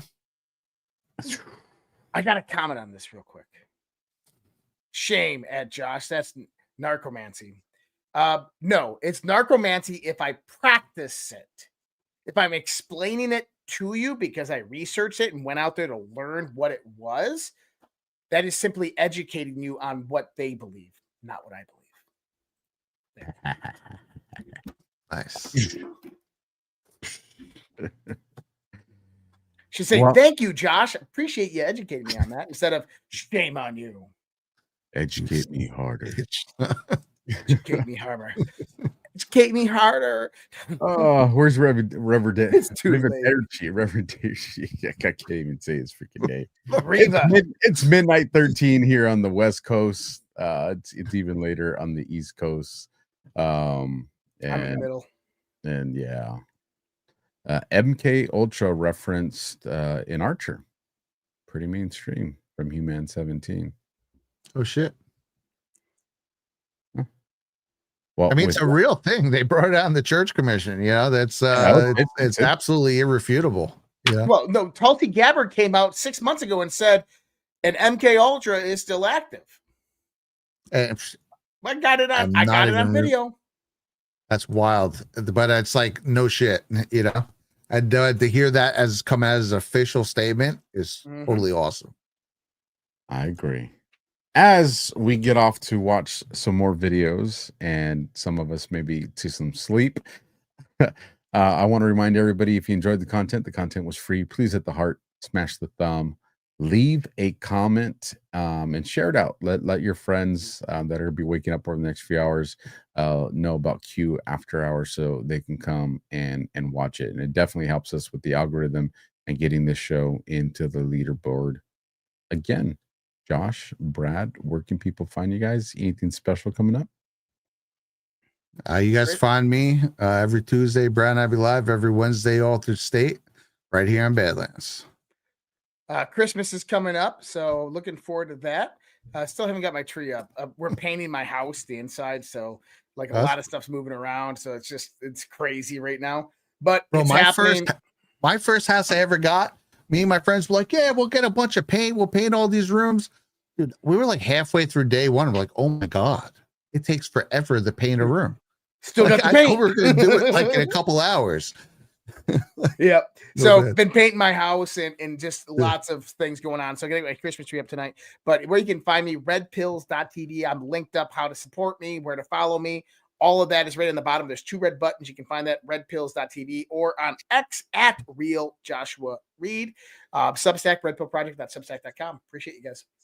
And you guys can find everything Alpha at alphawarrior.tv and follow me on Rumble if you're not already. Help support the content that I'm doing.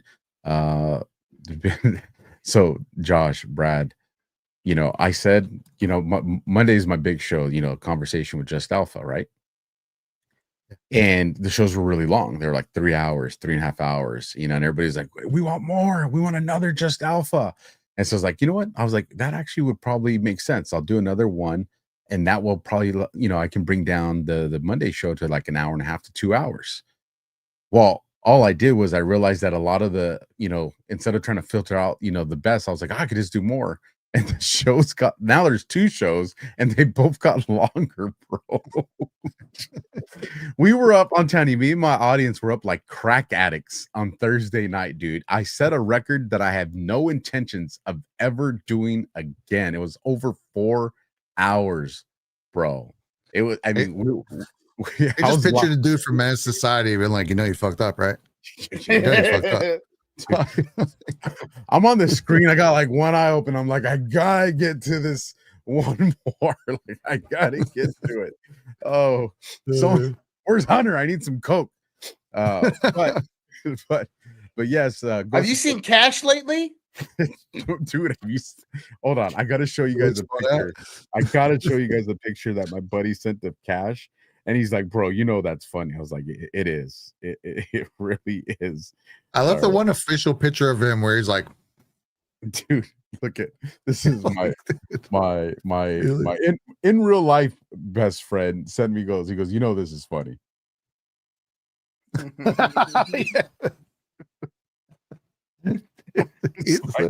Dude, I could actually see your in life real best friend actually drawing that with crayons. I knew Josh was gonna say something. Yes, I see you guys in the chat. What about predictions? We'll fire through those, and then after that, we'll do the outro. My prediction is, and remember, for those if you're new to watching Q After Hours, these are just wild predictions that we hope come true, but doesn't mean that they are. So you don't get to clip it and beat us up for it. My wild prediction is this week we are going to see an indictment of both Comey and Brennan to fulfill the prophecy of the 9/11 post on you. Oh. Josh, Brad, your wild predictions. I'm just gonna go with Cash. He said, "Wait till the end of the year. We'll see what we do by the end of the year." Yeah. And I think these next couple months, next couple weeks rather, Cash is going to come out with some bombshells. So I put this post out earlier on X, and I said the scenario of the unfolding global conspiracy is one of 3 things: either we are fucked, either they are fucked, or we're all fucked. It's going to be one of those. I don't know which one it is yet, but I'm hoping they are fucked. So with those assessments, my prediction would be that we are most likely going to see a lot of shit happen between 12/8 to 12/31. And I think that you're right. We can kick. So there's a few different things. economically, I think we're going to have a dip in the economy. FOMC this week's going to be good. Lots of rumors that the stuff is ramping up in Venezuela. No, remember, you never tell your enemy when you're going to attack. You simply just make moves and allow them to react. So yes. I don't think that Trump's going to go in. I think what he's trying to do is he's trying to get capitulation from Venezuela because there's something in there that they want. I don't know exactly all the details, but there's a reason why he wants Maduro to leave and that he's not going to start bombing this place until Maduro leaves.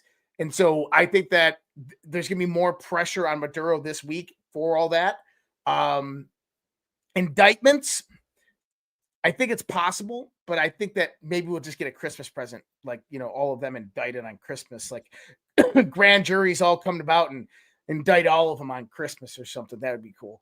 But they are fighting back, guys, and we have to realize that and understand that. So I'm hoping that we do see in some indictments. I don't want to say where we're going to see it. But one prediction I'm going to make, and I'm going to go out on the limb, is right now there's Turkey's invading Syria from 3 different directions. You have Thailand launches airstrikes in Cambodian border following military strikes.